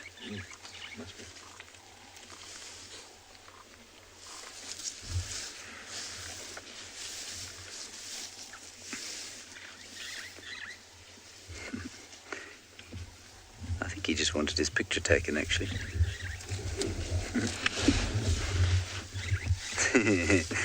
Luke, I don't think they do, you know. They are very careful about shaking out the grasses that they pick up. And they also, you know, when they pick a leaf or something like that, it's quite vicious. So any insect that's sitting there minding its own business is probably going to be shaken off or get a fright and fly off.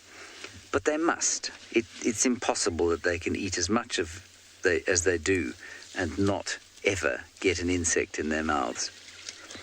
Especially, you know, if you come out here on a misty morning and you realize how many tens of thousands, hundreds of thousands of spiders there are here.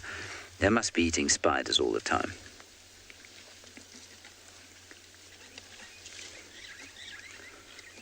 Not only that, they're obviously picking up a whole lot of fungi, bacteria, and various other little things on the leaves that they eat. Aphids. Zeke, I think you'll probably find that the elephant's favourite tree is the marula tree, because the marula tree makes beautifully sweet fruits in January and February. And so I think you'll probably find that that's an elephant's favourite tree by some margin. Let's just be quiet.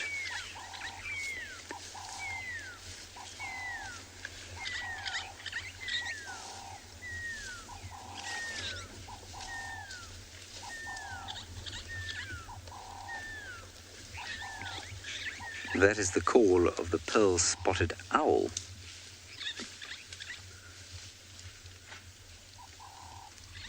They often call it this time of the day.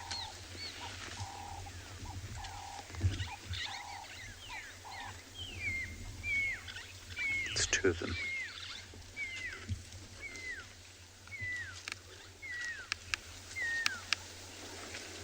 All right, we'll keep following these elephants for a little while, I think. Let's go back to Taylor now and the cute little cubs.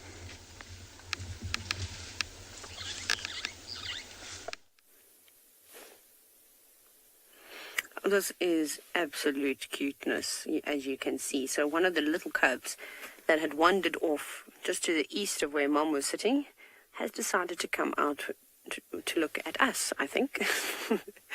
I suppose we must be quite amusing for these young cubs too, as they haven't spent too much time with the vehicles. But Mom doesn't really care. Mom actually hasn't lifted her head at all. She's gone to sleep now, which is good. I'm happy that she's relaxed. Now, I'm just looking at a photo that I took this morning to see if it is the same little leopard cub. I'm just quickly comparing the little spots. No, I think... Is it the little girl? I'm having a look. The one that was definitely up the tree was a female. But I don't know if the eye spots match perfectly. No, I think that this is the other little cub that I haven't really seen. So that's quite cute. So please take some screenshots because it is sitting out fairly open. You can see it has a 2-2 spot pattern, this little one. And now we look for any interesting markings that we can see on its face. Also just keep in mind though, while they're little, their spots and their rosettes are quite condensed and compacted. So as they get older, they're probably going to spread out a little bit. So it might not look exactly the same. But if we can see anything obvious, looks like he has got 4 spots going down the center of its forehead and also on its right ear. I don't know if you saw at the back, it had some little spots too, which was quite cute. Come and look at us one more time. But you can use any sort of collection of patterns or on a leopard, on its body, on its face, anywhere. So if you see something that I don't, please share your screenshots. Hashtag WildEarth. Oh, you are so precious, aren't you? Look at that tiny little pink nose. You can also now see how young they are and how fluffy they still are. They're just really enjoying themselves. Unfortunately, we're not going to be able to stay here for very much longer. It seems as though there's a long line of people who would love to come and see these leopards. So we definitely need to give them space, but we can't move now, not while this little one is being so adorable. Don't you come too close. I don't want to have to deal with Mom. Creeping closer and closer, naughty little leopard. But eventually they'll get to the point where they're just so relaxed with us that they don't mind at all. But you can already see they will take after their mother's behavior too. And she isn't timid of the vehicles.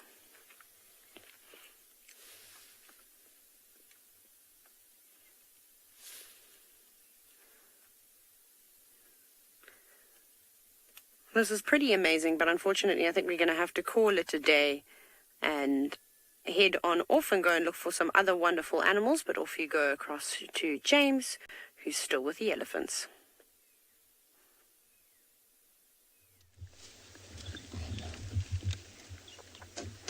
We're still with our elephants. We were about to leave them, but there seemed to be quite a lot of consternation as one of them came charging this way going, "Brrr!"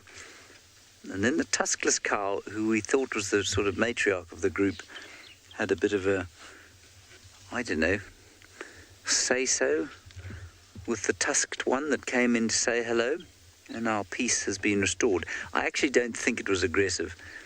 And I actually think half the time that we may perceive elephant sounds as being aggressive, they aren't. They're just very loud. And, as human beings, the louder the sound, the more aggressive normally the human being is.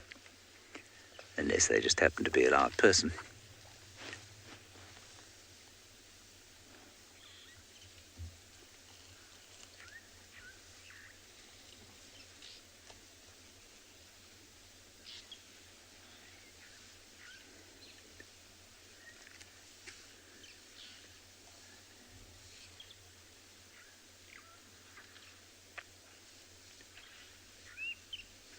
Everything's nice and peaceful now.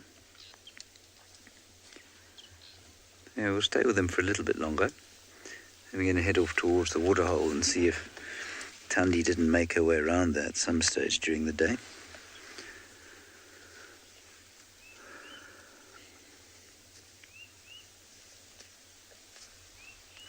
Anushka, it depends on which tooth you're talking about. So the tusks definitely break. They don't crumble, no.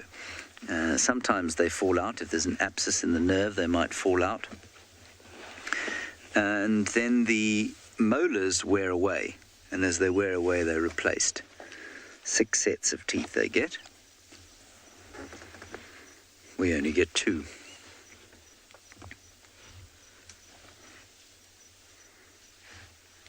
All right, they're heading into some thickish stuff there. And I'm not going to follow them, on account of the fact that it will irritate them, I suspect. So we're going to head off down through the stream and back to the waterhole. Wonderful elephant sighting. Are you ready, David? Yeah. Yes, you're holding on tight, are you? Well, good, because this could be quite a crossing.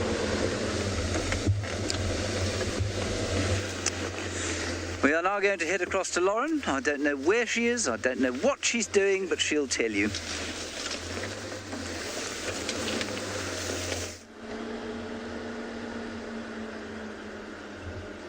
I'm here. I'm here, James. What am I doing? It's quite exciting. We have just had news that Hukamuri is on Arathusa. Arathusa is this property here. We can't traverse it, but he's headed in a direction towards Djuma. And Hukamuri is a dominant male leopard, and people have been worried about him recently because, sorry, I'm seeing spots everywhere, because he was in a fight with Mulwati and he was injured, and apparently he is absolutely fine. We've had the update. He doesn't look like he was ever in a battle. So Hukamuri's fine. He's somewhere here, very, very close to the western boundary, looking like he's about to head into Djuma. And that would make sense. He needs to come into Djuma, especially after the rains. There was rain a few days ago with Trushala and Steve. And it's very, very normal for dominant male leopards and female to come and remark their territory. So I think it might sound a bit boring, but I think it's worth it if I just patrol this road to see if he pops out. I've got a funny feeling he is going to pop out and he's going to cross into our property, which means we will be able to follow him. So unfortunately, I've not got him at the minute, but that's what we are trying to do. He is somewhere here. And knowing Hook, you get to know the leopards. I think Taylor was just telling you about the spot patterns, how to identify them. But once you spend a lot of time with them, you do actually get to know their personalities. I'm a firm believer that animals do have personalities, and Hook very, very much likes to walk on the road. So does Tingana. Mulwati, not so much. So I really, really want to catch up with this male leopard, and I know that most of you do too. So I think I'm going to put all my effort into trying to spot Mr. Hukamuri. He had a tough time. I don't think it's easy to be Hukamuri right now. He lost his lady, Shadulu, to another dominant male. And it was such a thing to witness. I've never seen anything like it before. Let's stop at these impala. See if they have any information. Good evening. Sometimes you can just tell from an impala's behavior that something's up. They're all huddled tightly together, but I actually think they're looking fairly relaxed. Have you guys seen a leopard? Is that a no? They're alert. Impalas would also sort of react to the sound of sawing. So if they could hear a leopard sawing in the distance, they would huddle together like this.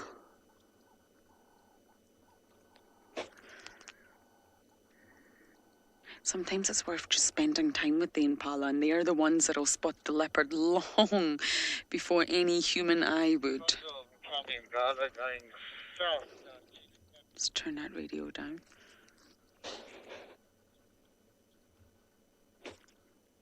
You see how they're all looking in the one direction? Do you see this?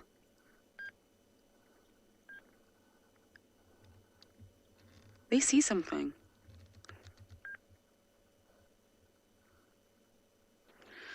Every single... Oh, okay, there's a vehicle behind us.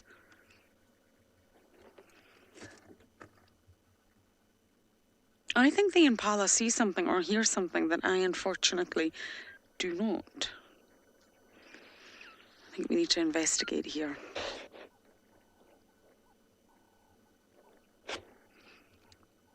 Remember, their vision is far more acute than ours, and their hearing.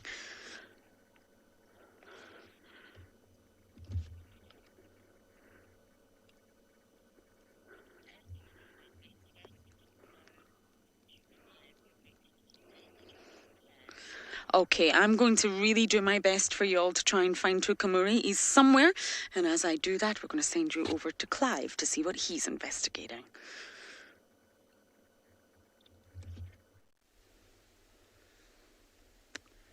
Welcome back to andBeyond Phinda Private Game Reserve. And what we have for you right now is just a stunning view. We left those rhinos just now, and we've come up to this little lookout point to use some binoculars, scan out over the area. There were tracks of a pride of lions kind of just over this first little ridge here, coming in this direction, so we thought we'd just stop here and scan out over this area.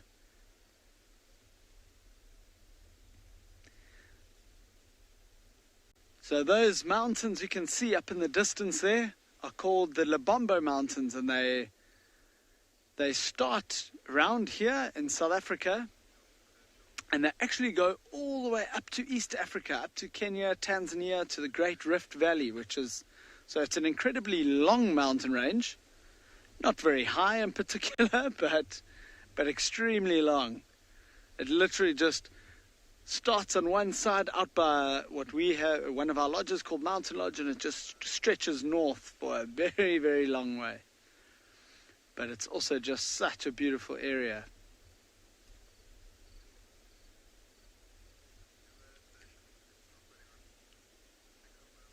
This is all quite a big open grassland.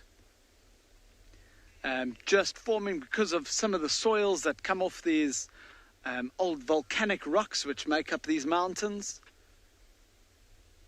And it's really good, nutritious soil that comes from it.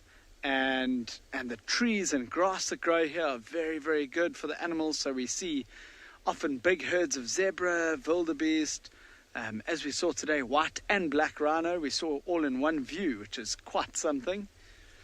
And that obviously in turn brings predators to the area, like cheetah. It's a fantastic area for cheetah because of the big open grasslands. As I was saying, there were tracks of a pride of lions here that we call the Biala Pride. But it's just such a fantastic area to explore. And far down there in the distance, about 5 or 6 kilometers from here, is where we started the show with those mating monitor lizards. That was, as I say, about 5 or 6 kilometers away from here. So we've done a fair amount of traveling too.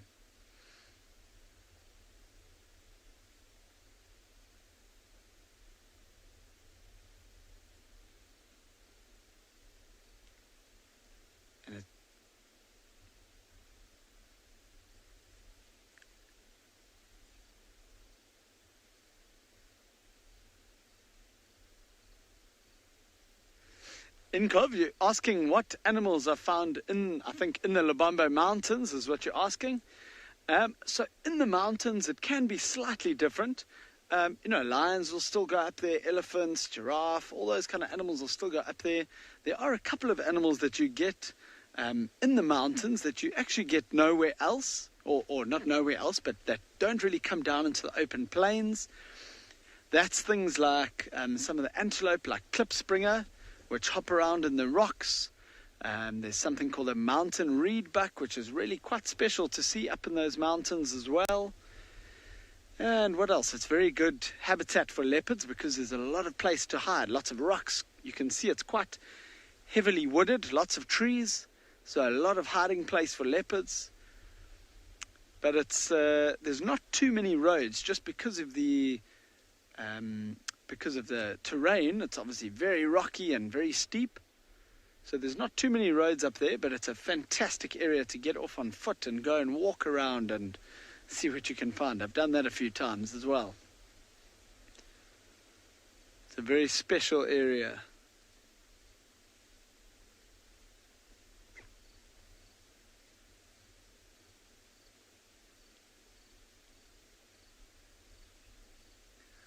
Shinzi, we do not have bat-eared foxes here, no.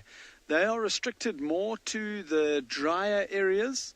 I'm not too sure if they get them in Tswalu, you never know. But otherwise, I know they're restricted more to the drier areas of South Africa.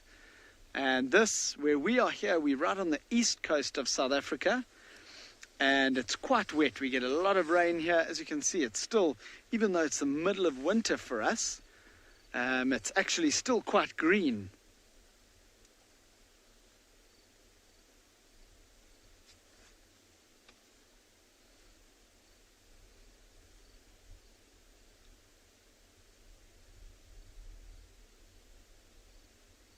It's also amazing how even not just the animals, but even the birds, if you come out to this open grassland, there's certain birds you get here. But as soon as you go up into those mountains, there's certain birds that you get only up there. And then there's other birds that you get all over South Africa that are found around in this area where we are here. But as soon as you go over those mountains, which is still part of Phinda, there's some birds that occur throughout a lot of South Africa and on this side of the mountain, but they just don't go over the mountains. Birds that you see up maybe quite often with in some of the other reserves, like for example, yellow-billed hornbill.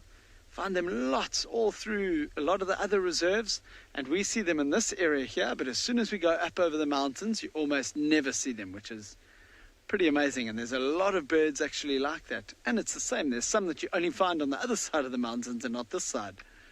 So it's it makes this reserve that we're on, Phinda, it makes it very diverse. A lot of different animals and birds.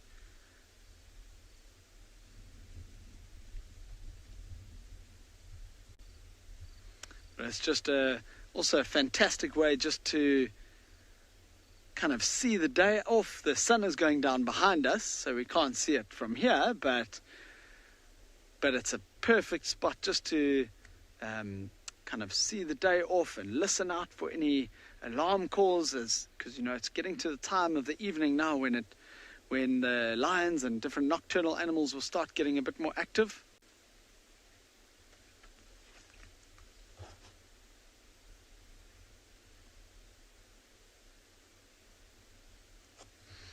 And with our sun setting on this side of South Africa, we're going to send you across to the western side of South Africa, where the sun is still nice and high in the sky.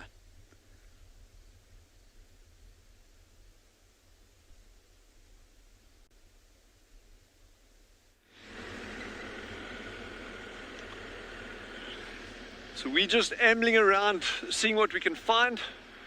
We've got no particular route that we're taking or particular plan. But you never know what turns up rather.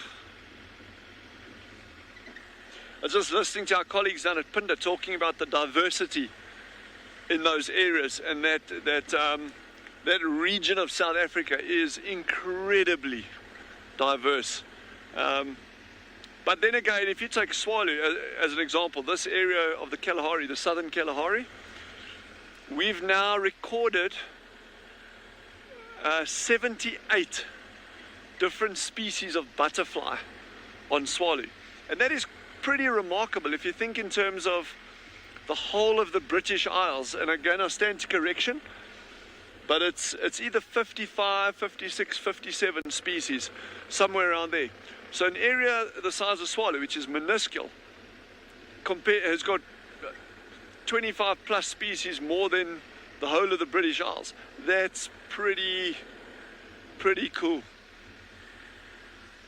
So diversity, it shouldn't just necessarily be measured on the sheer numbers, because then we might as well just keep a tick list and say, well, that place is better than this place. You got to look at the context of it, where it is, and then of course, the reason why it's important to understand your diversity of an area is once you know what you've got to work with, then you can start getting these little markers. And you say, well, actually, if something is missing that was there, you can start, okay, well, why is it missing? Or if numbers are going down, why are the numbers going down?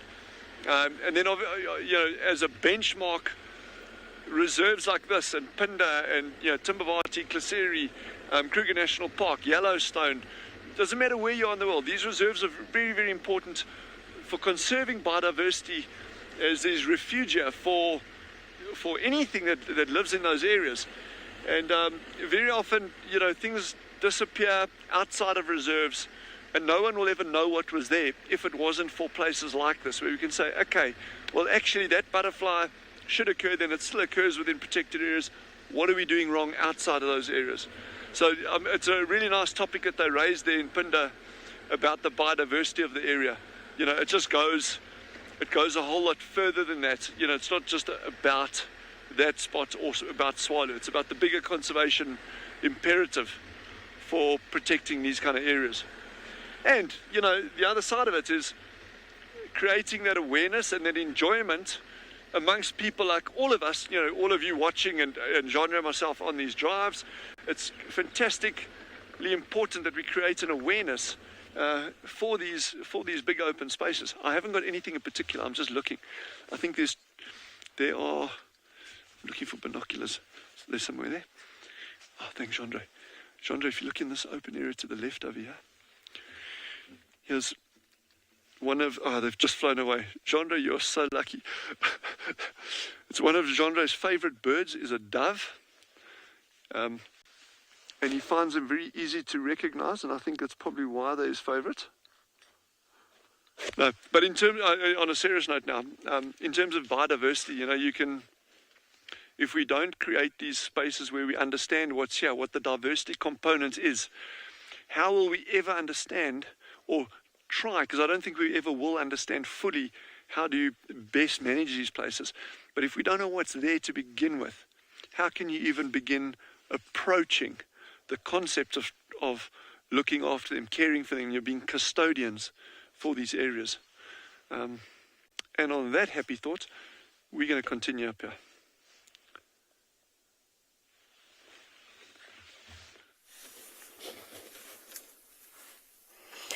Well, a change of scenery to my favorite animal, the grey giants of Africa.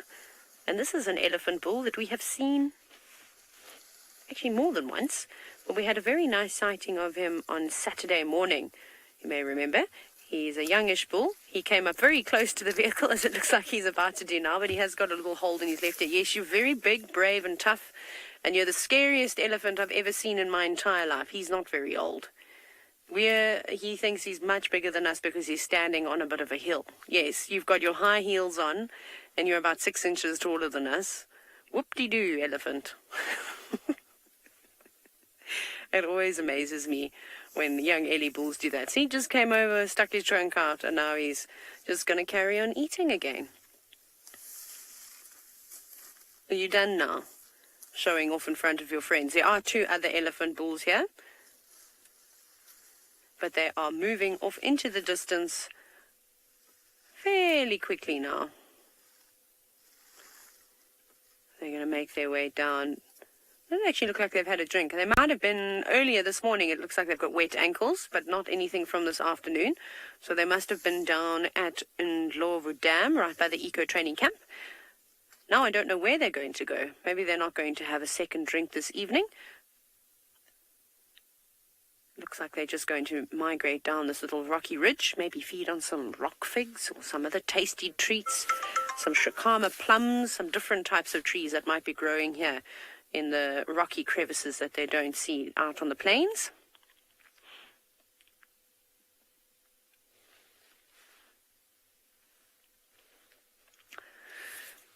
CJ, so basically, there's not much that an elephant won't eat, and that's because their digestive system is not particularly great. So we know that elephants only digest about 40% of their food or so, give or take. And I've seen elephants feeding on euphorbias, which is a type of tree that you might even find in this rocky outcrop.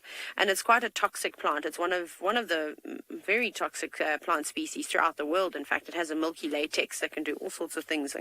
In your sensitive parts of your skin, it can leave you with blisters. It can cause temporary blindness, but there they disappear.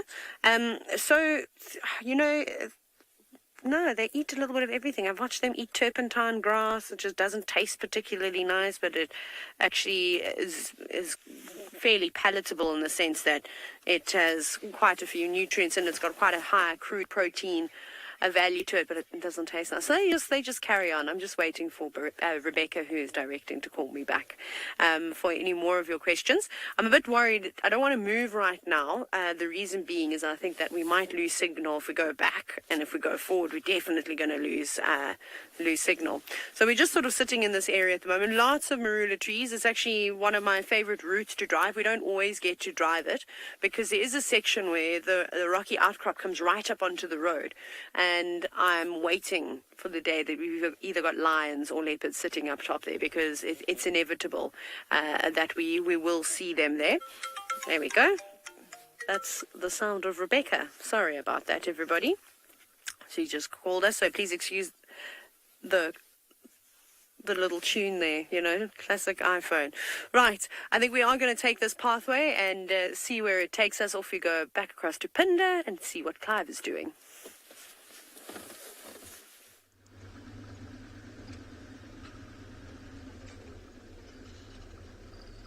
Welcome back again. We are exploring this expanse area that we are now, and it's pretty incredible because I think the last time I came here was quite a while ago, so it's actually nice to come back. The last tracks we saw of this pride of lions was a bit behind us, but as you can see, the road is quite rocky here. So it's getting a little bit hard to see the tracks properly. So we just kind of, luckily for us, it's very open so we can see far. And we just keep on stopping and scanning with binoculars and listening as well for any alarm calls. And hopefully, just hopefully, we can find these lions today. But it's getting to that really nice time of the afternoon where it's cooling down a lot.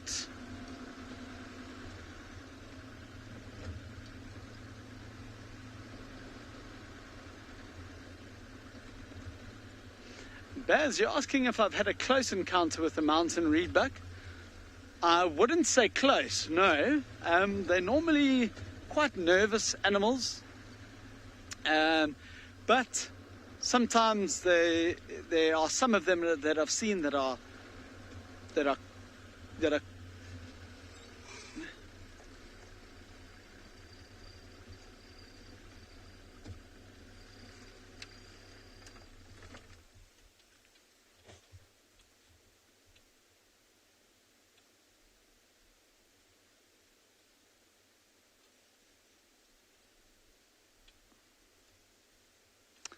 Sorry. So as I was saying, those, there are some that are a bit more used to vehicles that I've seen, and I've gotten to within maybe 20 meters or 30 meters of one, and then they're all right. But they're just really interesting antelope.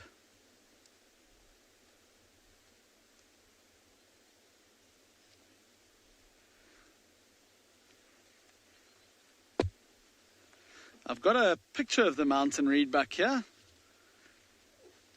If you have a look in this top corner over here, this is the mountain reedbuck. So quite short little horns, but yeah, quite interesting little antelope. Anyway, while we carry on exploring through this area, we're going to cross over to Lauren, who's managed to find a hyena. A running, galloping live animal. Gone, just like that. A hyena. Not sure who it is. Really don't know. Crossed over from Arathusa into Djuma. So it could be one of the Djuma clanners. Nose in the air. Now what that normally means is the hyena is on the trail or on the scent of a leopard. They spend most of their days trying to find leopards in order to see if they can steal the leopard's food. Hukamuri's here. He's here somewhere, everyone. I wonder who that hyena was. Now, I'm not going to bash off through the bush after a hyena at this stage. I just want to keep looking for Hukamuri for now, but we're going to give you a glorious view in just a moment, hopefully, of the sunset.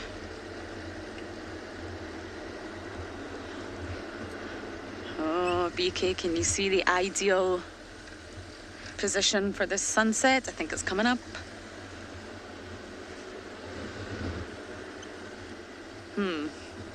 Yes, it is coming up. We've got a lovely tree here and a nice gap where you'll be able to see that sun setting.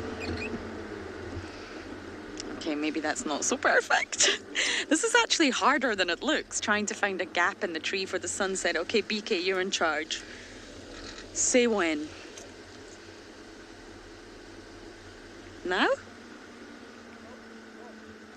Yes, let's try. And it's often good just to turn off your engine as well and listen in case there's a sawing leopard nearby.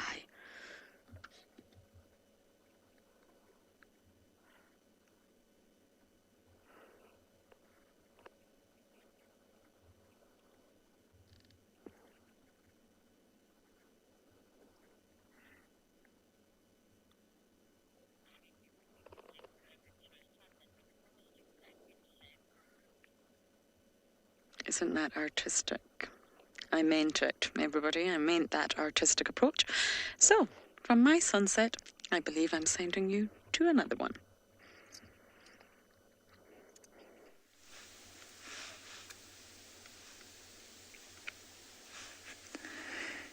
Yes, we've got a lovely sunset and the sun is about to pop below the horizon, so I'm going to shut up and allow the sunset to infuse you with its peace.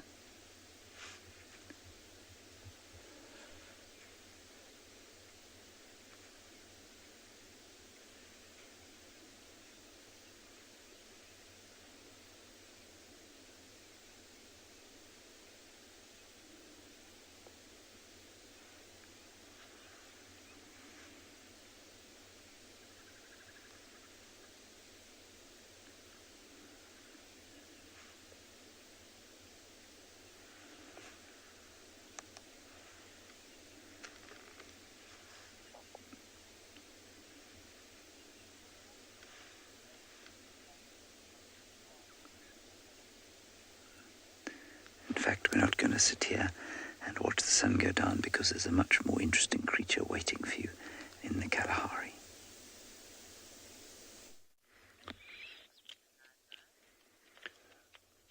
We got bat-eared foxes. We've got a whole family of bat-eared foxes. Okay, that one's just going behind there now. We're going to go forward a little bit. Oh, there's another running in the distance. Two of them running in the distance. Oh. Sorry, Jeandre, I'm watching your screen here. Jeandre's doing like such a good job of trying to keep track of these things. So this is their time. Yes, I can't believe that was brilliant. Brilliant. Sorry to drag you all away from such an amazing sunset on the other side there. But seeing this was just so special. I'm just going to pull forward a little bit and we'll see if we can spot them here again. Oh, it's wonderful seeing these. So these are...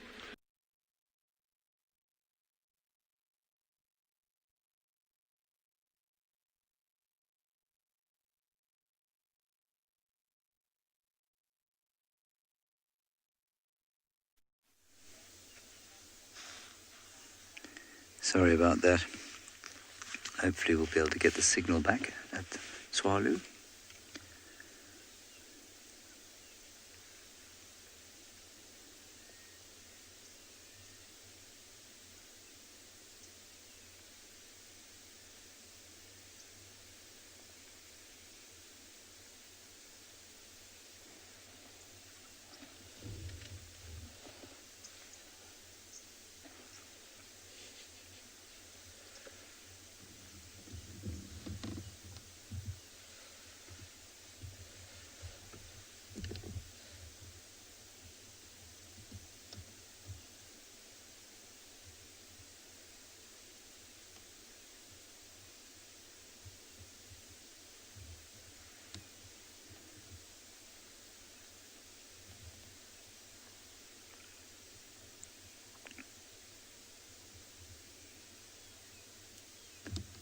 A little bit like this morning, the dusk chorus is also not very loud.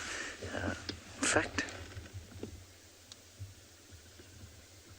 a couple of green wood hoopoes, a pearl-spotted owl in the distance, a few drongos, and not much else. And this time of the year is probably, as far as smells go, one of my favourite, because there's this delightful scent of drying grass. The falling combretum leaves give off a sort of potpourri type of scent, and the dry grass itself has a unique smell, and it puffs dust off it, which also has a bit of a nice smell. So I really like the smell of the midwinter here. Righty. Let us press on. We've had no luck with Tundi, obviously, otherwise you'd be looking at her, as would we. But we'll keep looking around the place to see if we get lucky. For her, or whatever else comes as night slowly starts to fall here, on the western fringes of the Greater Limpopo Transfrontier Park.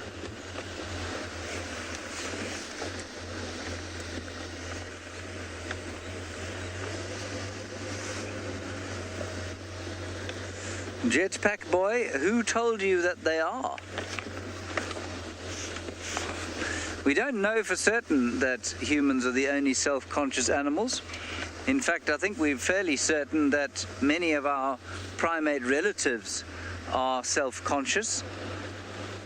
In other words, conscious of themselves. And there's some evidence to suggest that birds like crows show the same kind of consciousness of self.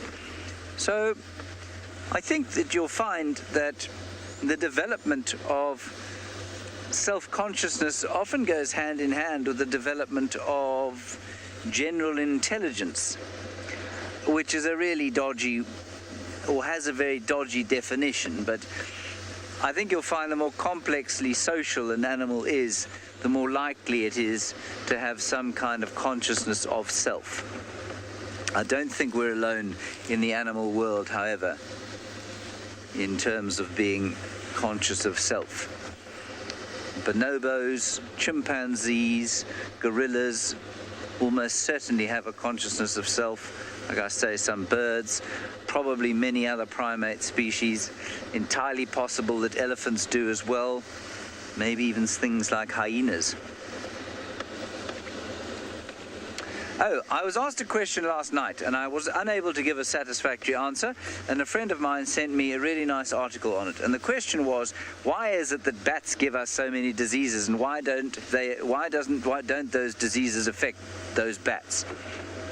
And I kind of got halfway there and then didn't get the rest of the way there. Anyway, one of the reasons is a really nice, interesting reason for it, is that in the mammals, first of all, a quarter of all mammals in the world are bats. So there are lots and lots of different kinds of bats. Secondly, they are unique, obviously, in the mammals in being able to fly. Now, flying, especially as a mammal, because their bones are heavier than bird bones, flying, and the method they choose for flying, takes a huge amount of energy. And in order to produce that amount of energy, they've got to have a dangerously high metabolic rate. So a dangerously high metabolic rate. Now what that does when you have a very high metabolic rate is that it tends to destroy certain cells in your body, which, I mean, it happens in all of our bodies, but when your metabolic rate's very high, and I don't know the physics behind it, it destroys the nuclei of those cells and releases little pieces of DNA. Now, in most of us, a little piece of DNA floating around in the bloodstream would be perceived by the immune system as a virus, because that's basically what a virus is, a piece of RNA or a piece of DNA, a piece of genetic material. And so the bat doesn't, if the bat's immune system kicked in every time it had this piece of free-floating yet harmless RNA or DNA, then what would happen is that it would basically have a permanent autoimmune disease. That doesn't happen. So while we couldn't cope with all those things floating around in our bodies, our immune response would just go through the roof. Bats have a slightly dulled down immune response to certain things, and they're able to cope. They have an immune system that can cope with a great number of viruses and things and little pieces of RNA and DNA in the system without them actually having to trigger an immune response. And what that means is, in isolation, they carry a far greater number of viruses that don't harm them. And as long as they're isolated from human beings, they don't get affected by these viruses and things. But when they come into contact with human beings, what happens is those viruses sometimes, not always, but sometimes find a path into a host that can't cope with them. COVID is a really nice example of such a virus. And many of our diseases, of course, that we know of come from animals like bats. And bats are responsible, well, not personally, obviously, but their kind are responsible for rabies, for a number of these SARS viruses, what else? There are quite a few others. My small brain has unfortunately not remembered from this article. Anyway, it was a lovely New York Times article about zoonotic diseases, or zoonoses as they're known. So there you are. That's why it is that bats are not affected by the viruses like we are, and how it is that they carry so many. I hope that made sense. If it didn't, I apologize. Tell me, and I'll go and read the article again. Now, you shall attempt to either bump into that elephant herd again, because they were around here, or better still, find Thandi on her way back to her cub.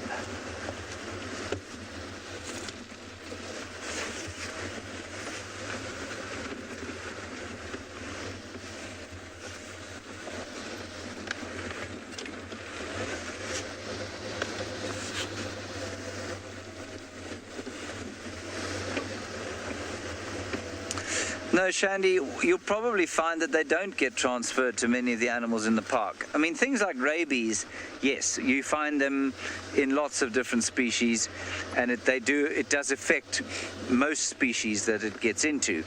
But, you know, there are a number of species that can carry it and not be affected, like bats. Hyenas are not affected by rabies. I think mongooses carry rabies, but are not affected by it. So there are some diseases that cross between bats and other animals around here. But what you need to remember is that bats are very seldom in contact with other mammals at all. So a human being picks it up from a bat when he comes into contact with a bat or a bat cave. Now, normally, of course, you wouldn't go into a cave riddled with millions of bats. In fact, most people could imagine nothing more horrific. But if you're hunting bats and you're selling them, or if you are in a market where bats are being sold, you're unnaturally in contact with these bats and therefore with the viruses. Now out here, the animals around here, you don't find impalas knocking about with bats. I'm sure that, I mean, there are birds that certainly kill bats, catch bats. Bat hawk is a good example. Goshawks will catch bats as they come out at night. But, you know, few mammals come into contact with bats. or other mammals, and those that do have been doing so for a very long time. So bats have basically been around for about 50 million years, which is much, much longer than human beings have been around. And so you'll find that in a natural area, in a wilderness area, those mammals that do come into contact with bats regularly are used to being in contact with them. They've evolved to be in contact with them and are therefore not affected by the diseases like we might be. Now here is a very strange dancing Swainson's spurfowl. He's standing upon one leg. Now, I don't know if that leg is missing or if he is going to sleep like that, if he is doing a dance. I suspect he is probably just going to sleep like that, because what that does, of course, is it reduces the amount of skin exposed to the cold night air. Now, another one of these Swainson spurfowls has just called off towards the north, and let's see if this one does the same.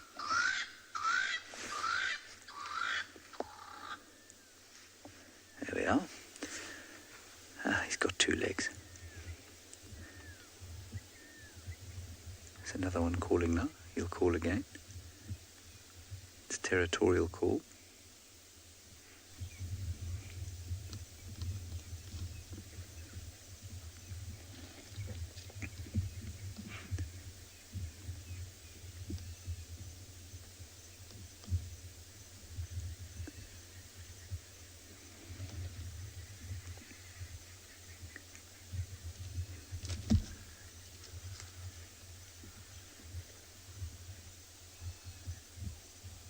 In fact, there are quite a few trees around here where I can hear spurfowls and franklins.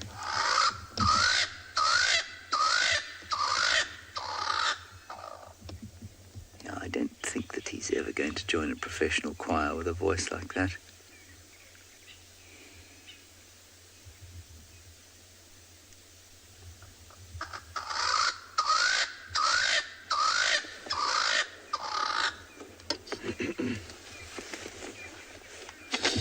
Domna, I'm afraid I would be telling you a total lie if I said that I had any clue as to whether or not they prefer one leg to stand on. I don't know. I doubt that you'd get a huge amount of funding for such research. I can imagine you going to the board of a research institute and saying, now, what I really would want to do is find out whether Swainson's spurfowls are more likely to stand on one leg or another when they go to sleep. I don't think you'd be able to get that funding. You could observe them, however. I suspect quite strongly that they do have a preferred one, because, you know, the first time they do it, the very first time they stand on their one leg, there will be a very slight change in the muscle structure in that one leg. And if they happen to do it the next night and the night after that, you'll find that slowly they get used to doing it on only one leg. Now, I don't know if they have a sort of dominance like we do, you know, left or right-handed dominance like we do, but you probably find that it just gets easier to stand on one leg the more they do it. But I really don't know.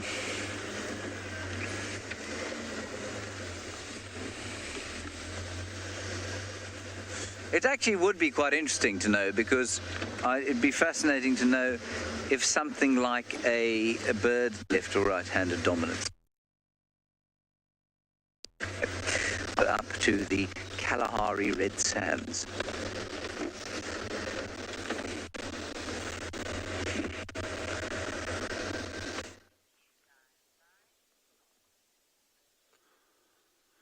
So we were just looking at that burrow there, and we actually thought we saw something dart down it, but we weren't 100% certain.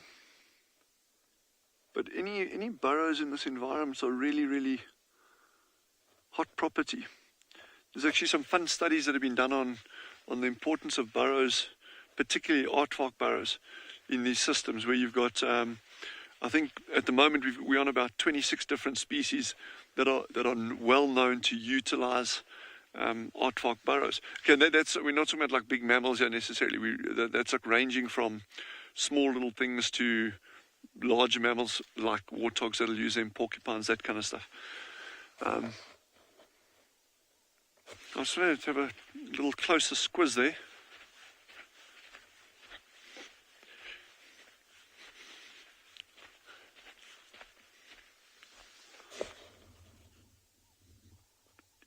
Yeah, I don't see anything obvious.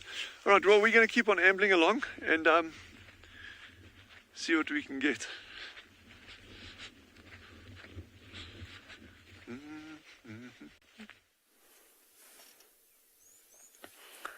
No, I know you're probably thinking, why on earth are we coming back to Taylor? But, well, to me, I don't know why I spoke about myself in third person, but what you can't see is there is a little hyena head.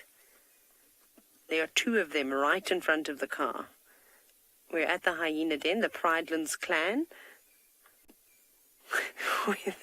They're very curious. Can the two of you please come out from the front of the vehicle? I don't know where they are now, and I'm worried because I can't see what they're doing, and I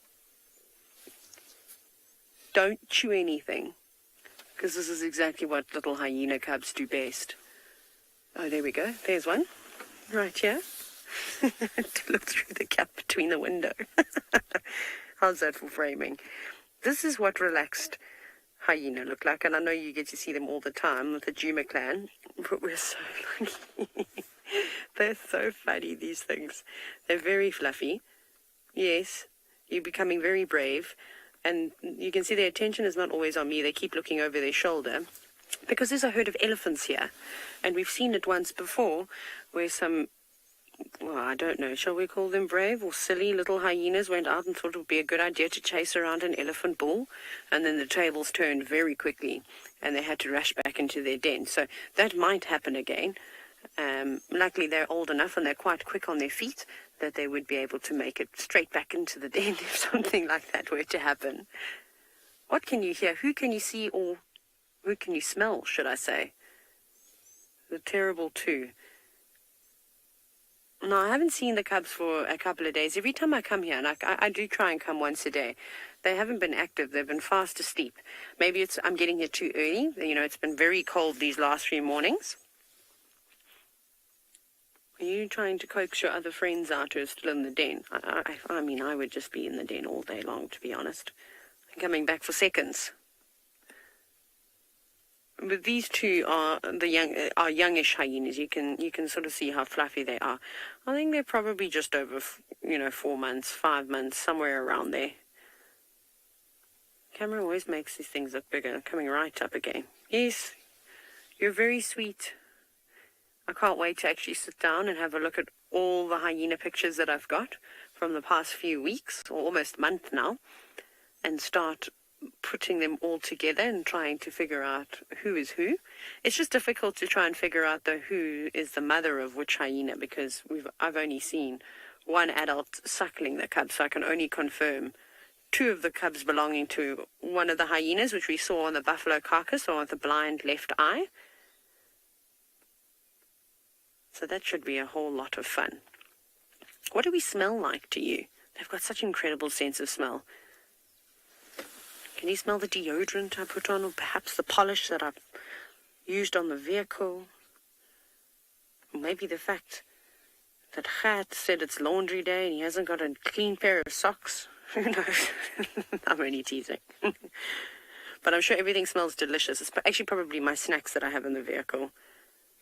Delicious rusks, which are twice-baked biscuits for those of you that don't know what they are. It's a staple diet as a South African. Something's caught their attention on the other side there. A couple of birds chirping. And you're looking inside the den.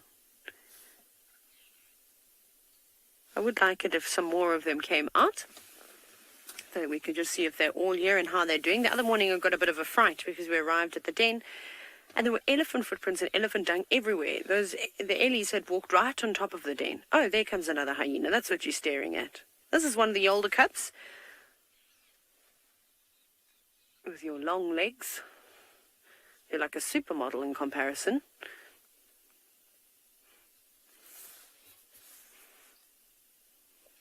Well, there we go.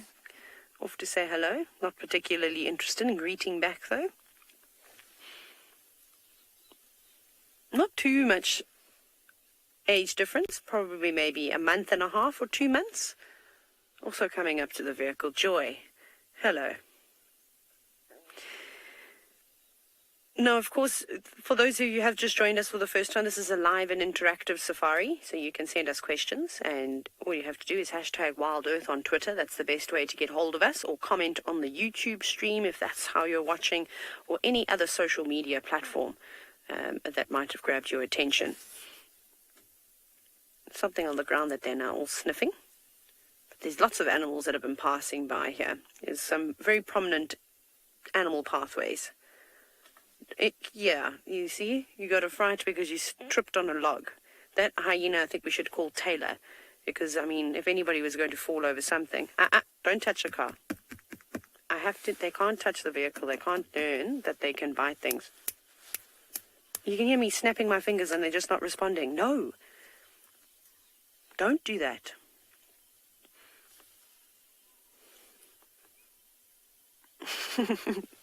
It's really hard to... No, see, I don't know what they got a fright of now. I think the one maybe did touch the skirting board of the vehicle. Have you ever felt metal upon your nose? Don't do it, though. I'm not encouraging this behavior, I promise.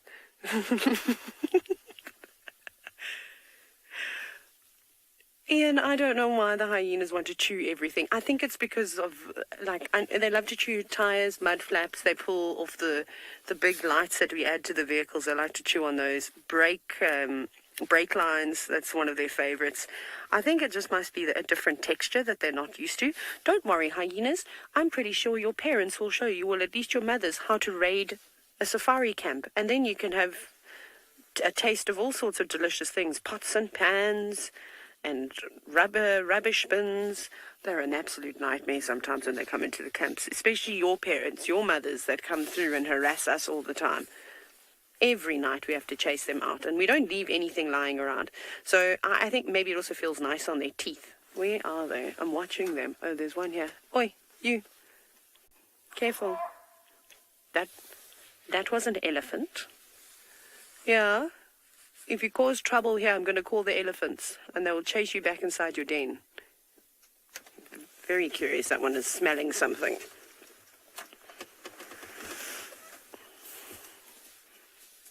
Oh, you're brave enough to come through, but when I shuffle in my chair, you have a heart attack. Okay, that's fine.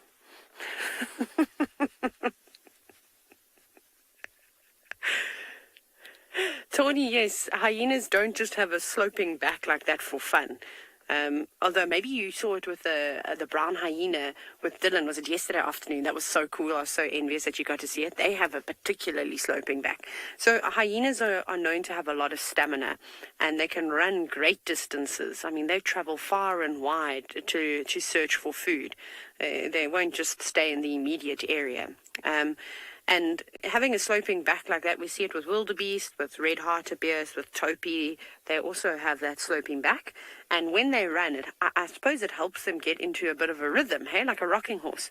So they're able to continue these distances at a constant speed for a long period of time without actually using too much energy. Also, I mean, a hyena's power all is in their shoulders, and they're heavy lifting machines. I mean, I always tell the story. Oh, there's another hyena coming from the back. I always tell the story of how I watched a hyena run with half a hippo leg. I'm pretty sure it was a hind leg, and how it was able to pick it up and run with it, I have no idea. So I think that also helps by having, you know, the front end a little bit higher off the ground than the rear. They're very entertaining. But we're going to say goodnight to these little hyenas because we don't have infrared, I'm afraid, and I'm not going to put a spotlight on them. The adults are also not here, but maybe they'll grace us with their presence in the morning. WildEarth relies on support from viewers like you to carry on broadcasting our daily live shows. A small donation goes a long way in helping us on our mission to connect the world with nature. Please visit our support page to see how you can help and become part of the WildEarth family.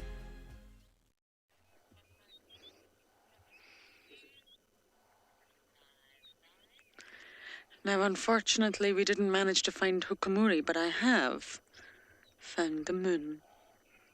or at least the crescent. Isn't that gorgeous? The sky is alive with colour. I think I say this every single day, but it really is breathtaking.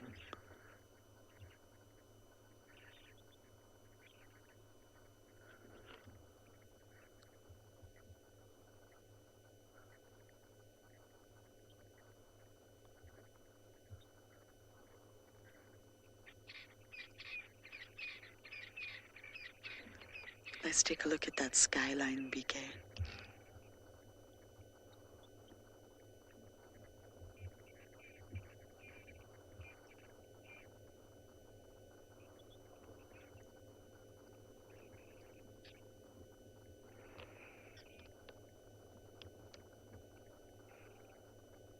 Would you look at that?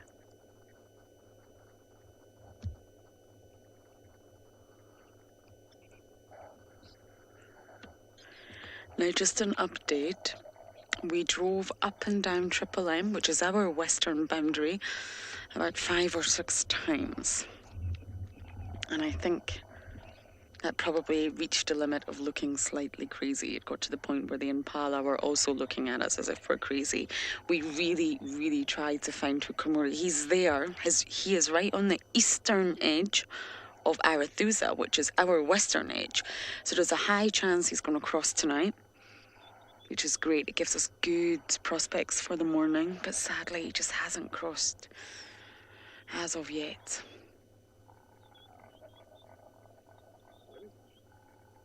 So we stopped to listen to some impala snorting, but I think it was just the males being, well, males. Not alarm calls, I'm afraid.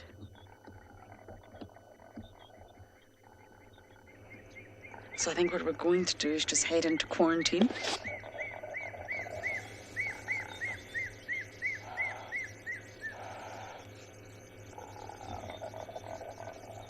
And see what we can find down that way.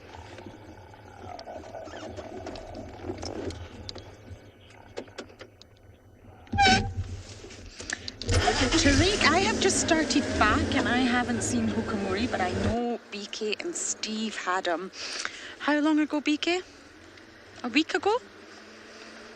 Yeah, and he was injured after his sort of battle with Mulwati over Shadulu.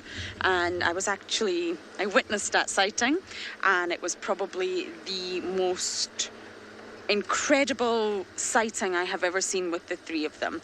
And Rebecca's just told me it was the 7th of June that Hukamuri was last seen.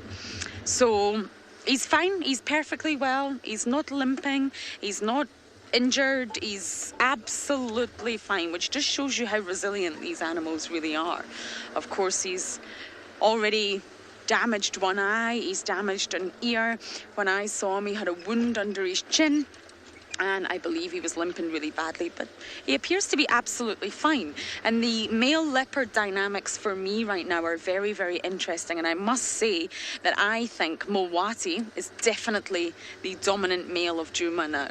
And for those of you that are new with us, it used to be a male called Tingana. Now, Tingana's still alive, he's still well, but I think he's reached the ripe old age of 14 years old, and I think the crown now goes to Mulwati, and that's why all the dynamics are changing. That's why we're not seeing Tingana, that's why leopard's routes are changing, things are moving. Territories are very fluid anyway, but I thought I saw something moving there, BK. Do you see anything? Let me just check. My eyes are not great at this time of night. But yes, Mulwati has caused lots of problems in terms of the leopard movements. Things have really, really changed around here now. And I think he will be the father of many of our females' offspring. Shadula was very much Hukamuri's lady, but not anymore. Now, I witnessed that sighting. I was with Steve, and what was so fantastic about it was that the 2 males spent more time eyeballing and trying to fight with one another than they did with the female. Now, you have a female leopardess in estrus here. The scent, everything about that leopardess was, of course, making the males react. She kept trying to mate with Hukamuri. She kept putting her rear end in his face, which is what the female cats do, and he would not mate with her. His focus was solely on the other male, and I've personally never witnessed anything like that before, and it was fantastic. Tristan found them, and of course Steve followed up in the afternoon, and I think Mulwati is the dominant male of Djuma now. In my opinion, it's very much safe to say that. It's just rather unfortunate that he's very skittish.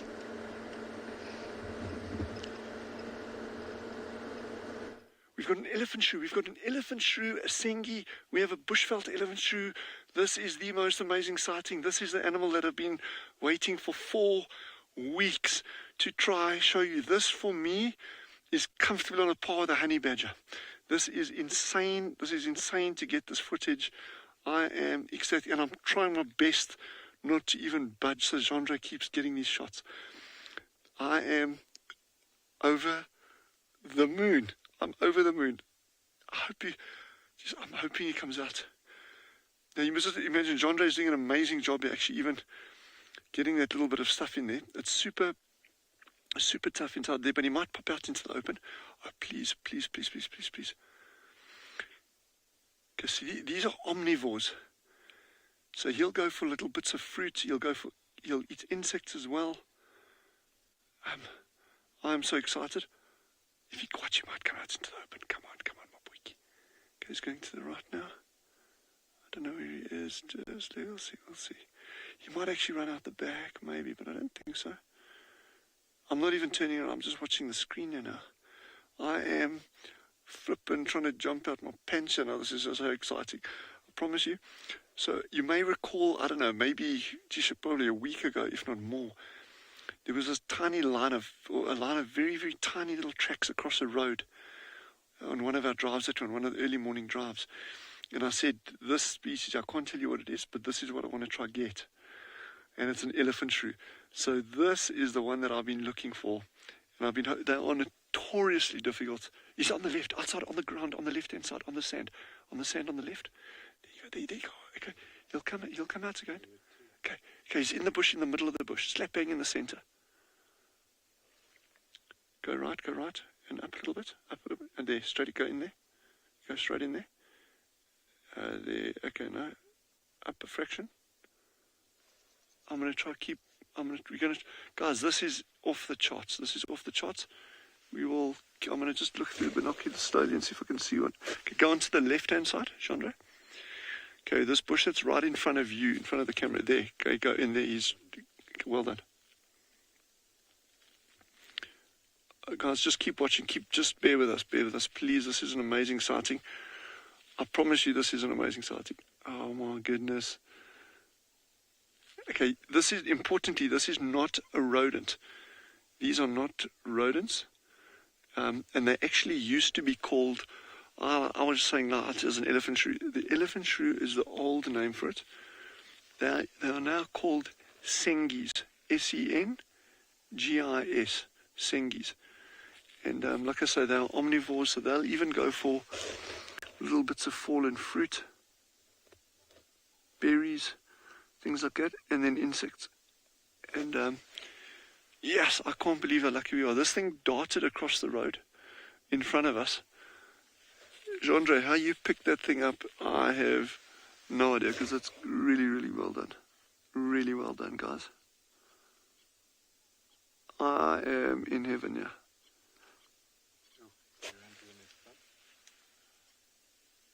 And there's another one that's just come back into this clump. Yes!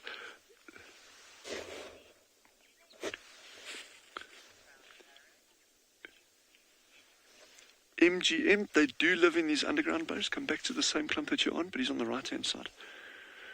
Yes, they do live in underground burrows, right in there, right straight in there, right where you are now. In there you are. They do live in underground burrows, but normally inside these thickets. Look at that. Look at that. Oh, okay. That is the best thing on the planet ever.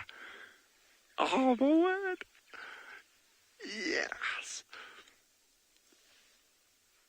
And again, they would fall prey to snakes. Notably, things like puff adders would go for these. So, I mean, I'm over the moon that we've actually got this. This is just like off the charts cool. Off the charts cool. And we must look, I mean, you're never going to see elephant shrews like that sitting out in the open like that.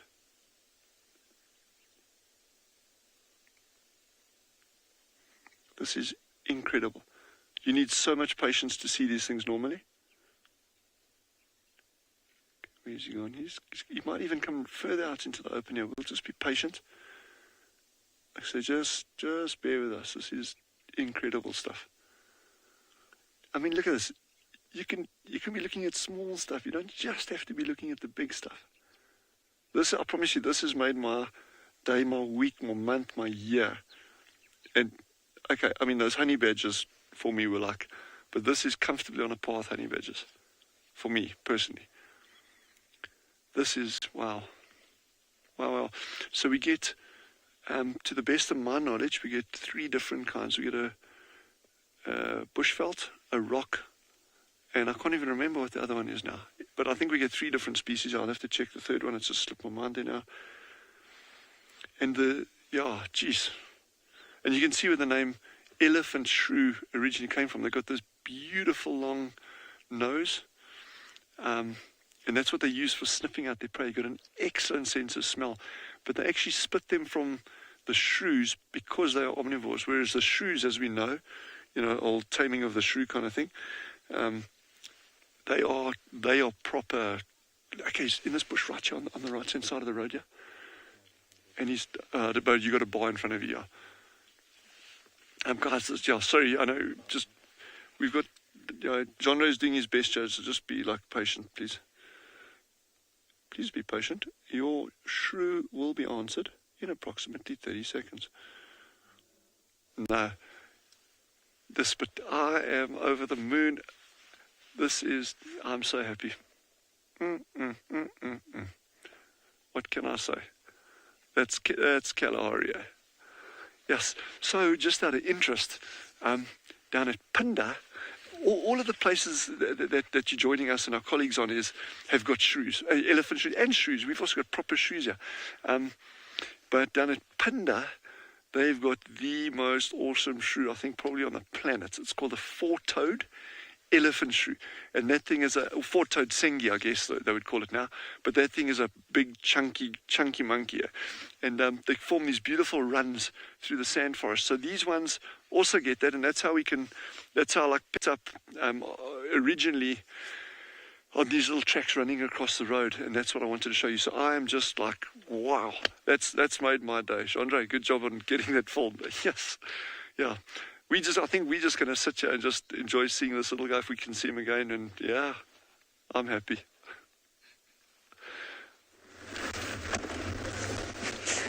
We had elephant shrew here once. Remember, only once have I seen one here, so Dylan is correct. 4-toed elephant shrew. No, Dylan's not what we had. Yes, the 4-toed elephant shrew. Then, zoop, across right at the end of a drive.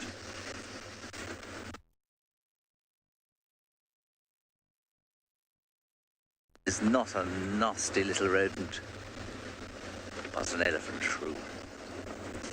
We have not seen any bat-eared foxes here, though. Since I saw you last, we have... Oh, no. Apparently our signal is no good. Let's go over to Lauren, find out what she's doing.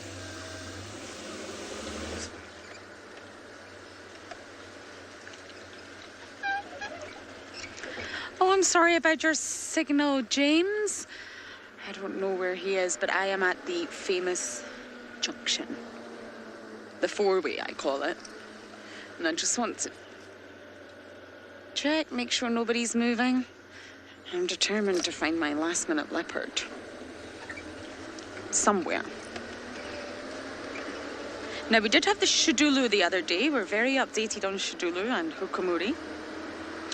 But unfortunately, our other leopards are being a little bit more discreet. James got super lucky with Tandy this morning. But as for our Duke and our Princess, it's not so easy to come across them at the moment. I'm really, really hoping we can see them again soon. And our Djuma Pride, which is our lion pride, the main dominant pride that we have over this reserve, is currently on Elephant Plains, which is to the west. It's always good to keep tabs on where everybody is, and it makes it just a tad easier to track them. And of course, tomorrow again I will visit our Djuma clan hyena den. Once a day, I think it's important that we go there and we spend time with our little double trouble.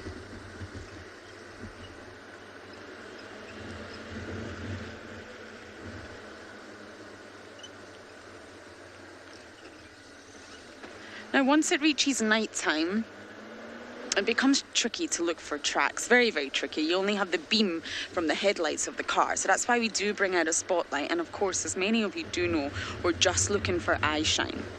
The minute we see eye shine, we take the light off, whatever it is we've found, and then we use our infrared light, which means there's no artificial light being shined on that animal.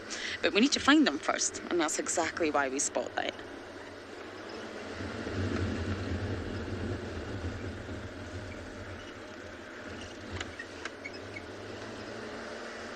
It's also worth checking up in trees as well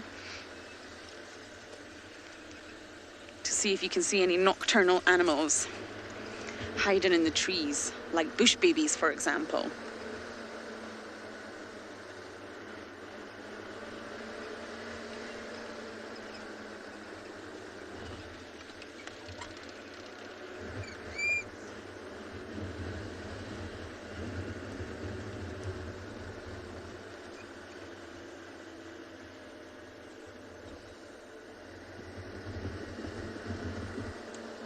It's also very peaceful driving at night. There's something quite serene about driving at night time, but I have to say, sunrise safari is always my favourite. So you can start afresh and find out what's going on during the day. So I'm really, really going to concentrate on finding my last minute leopard, and you lot are heading over to Dylan for an update.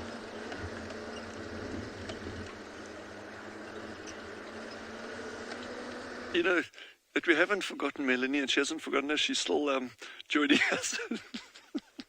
looking slightly the worse for wear. But she's all right.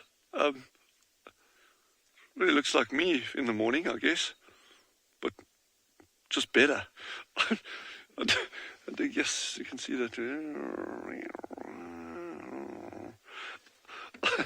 It's like, which one would you choose?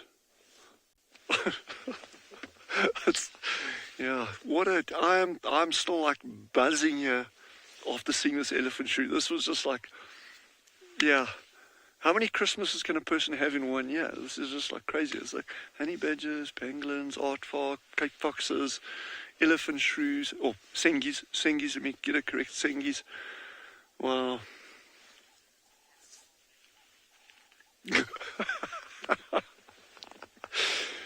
Some kind person just reminded me that just remember the more birthdays, the more Christmases you have, the more birthdays you also have. So, yeah, I'll bear that in mind. Yeah, I think just being out here for me is enough. Eh? And I'm just so pleased that everyone was able to actually see what we've seen today. And not just today, all of our colleagues. I mean, the stuff that they're seeing down there is just incredible. And you know what? If you go out on a drive and you don't see anything, you're still in these incredibly beautiful environments. And it's not just about having to see an animal doing something. You know, it's just being able to spend time out in nature is gold.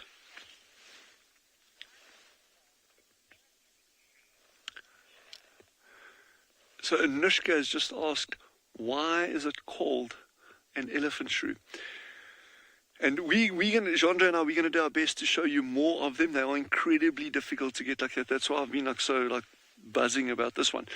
But their nose, they got one just ran past. Yes, we might see more. But they got this beautiful elongated nose, even more than mine. And they actually use that for sniffing around in the ground. So it's kind of elephant-like. But this is also one of the Afrotheria. Remember we were talking about aardvark being Afrotheria? These Sengis are also Afrotheria. So it's one of these like uniquely African groups of animals. Wow, yes, I'm just so happy. Even Mel came out to have a look. Good for you. There, oh, that's a bird. So I do know the difference between birds and Sengis, I promise. And just down over here, it might be very difficult to see. I know it's dodgy, but these little tracks over here, before I get my butt in the picture again like I did the other day apparently, this little line of tracks over here, these very fine little ones over here, those are the Sengi tracks, and they'll just go from these clumps of bush to clumps of bush. They don't waste a lot of time out in the open. They just dart super fast from bush to bush. Yeah, I'm just so excited. Yes, they'll actually, these bushes that one was foraging under, they called wolfberries in many areas in Europe, in health places they're called wolfberries. We call them lycium, honeythorn. Honeythorn, they got the most insanely incredible scent of honey, and when they've got flowers on. But the fruit on these are tiny little fruits, super, super sweet, delicious. And these little Sengis will actually feed on these fallen fruits as well. They sometimes climb up into the low branches to get to them as well. Wow. Yes. Who can't not enjoy this, eh? Yeah. And these are the kind of moments you want to share with people. You know, it doesn't matter how far away people are or a person is. These are the kind of moments that one should really live for, and hope that just more people can ever get to experience it. Because, it's something that you can't take for granted, and we shouldn't take for granted. It doesn't matter where you are. Sengi, thank you. That was cool. That was super cool. And well done, Jandre, for getting that.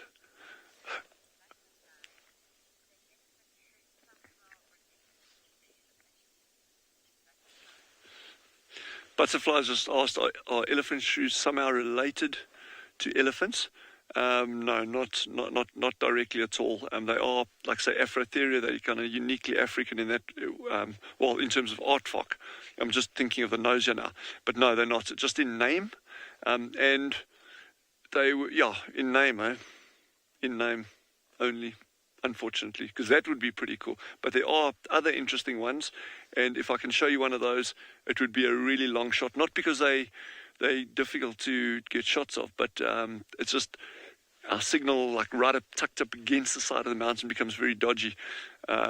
So to get the images out to you. But the rock hyrax in southern Africa or South Africa, we often call them dassies, D-A-S-S-I-A. That's a small little animal like that, and they've got some weird ways that they're related to elephants. But these little guys, no. And again, that's the challenge with common names.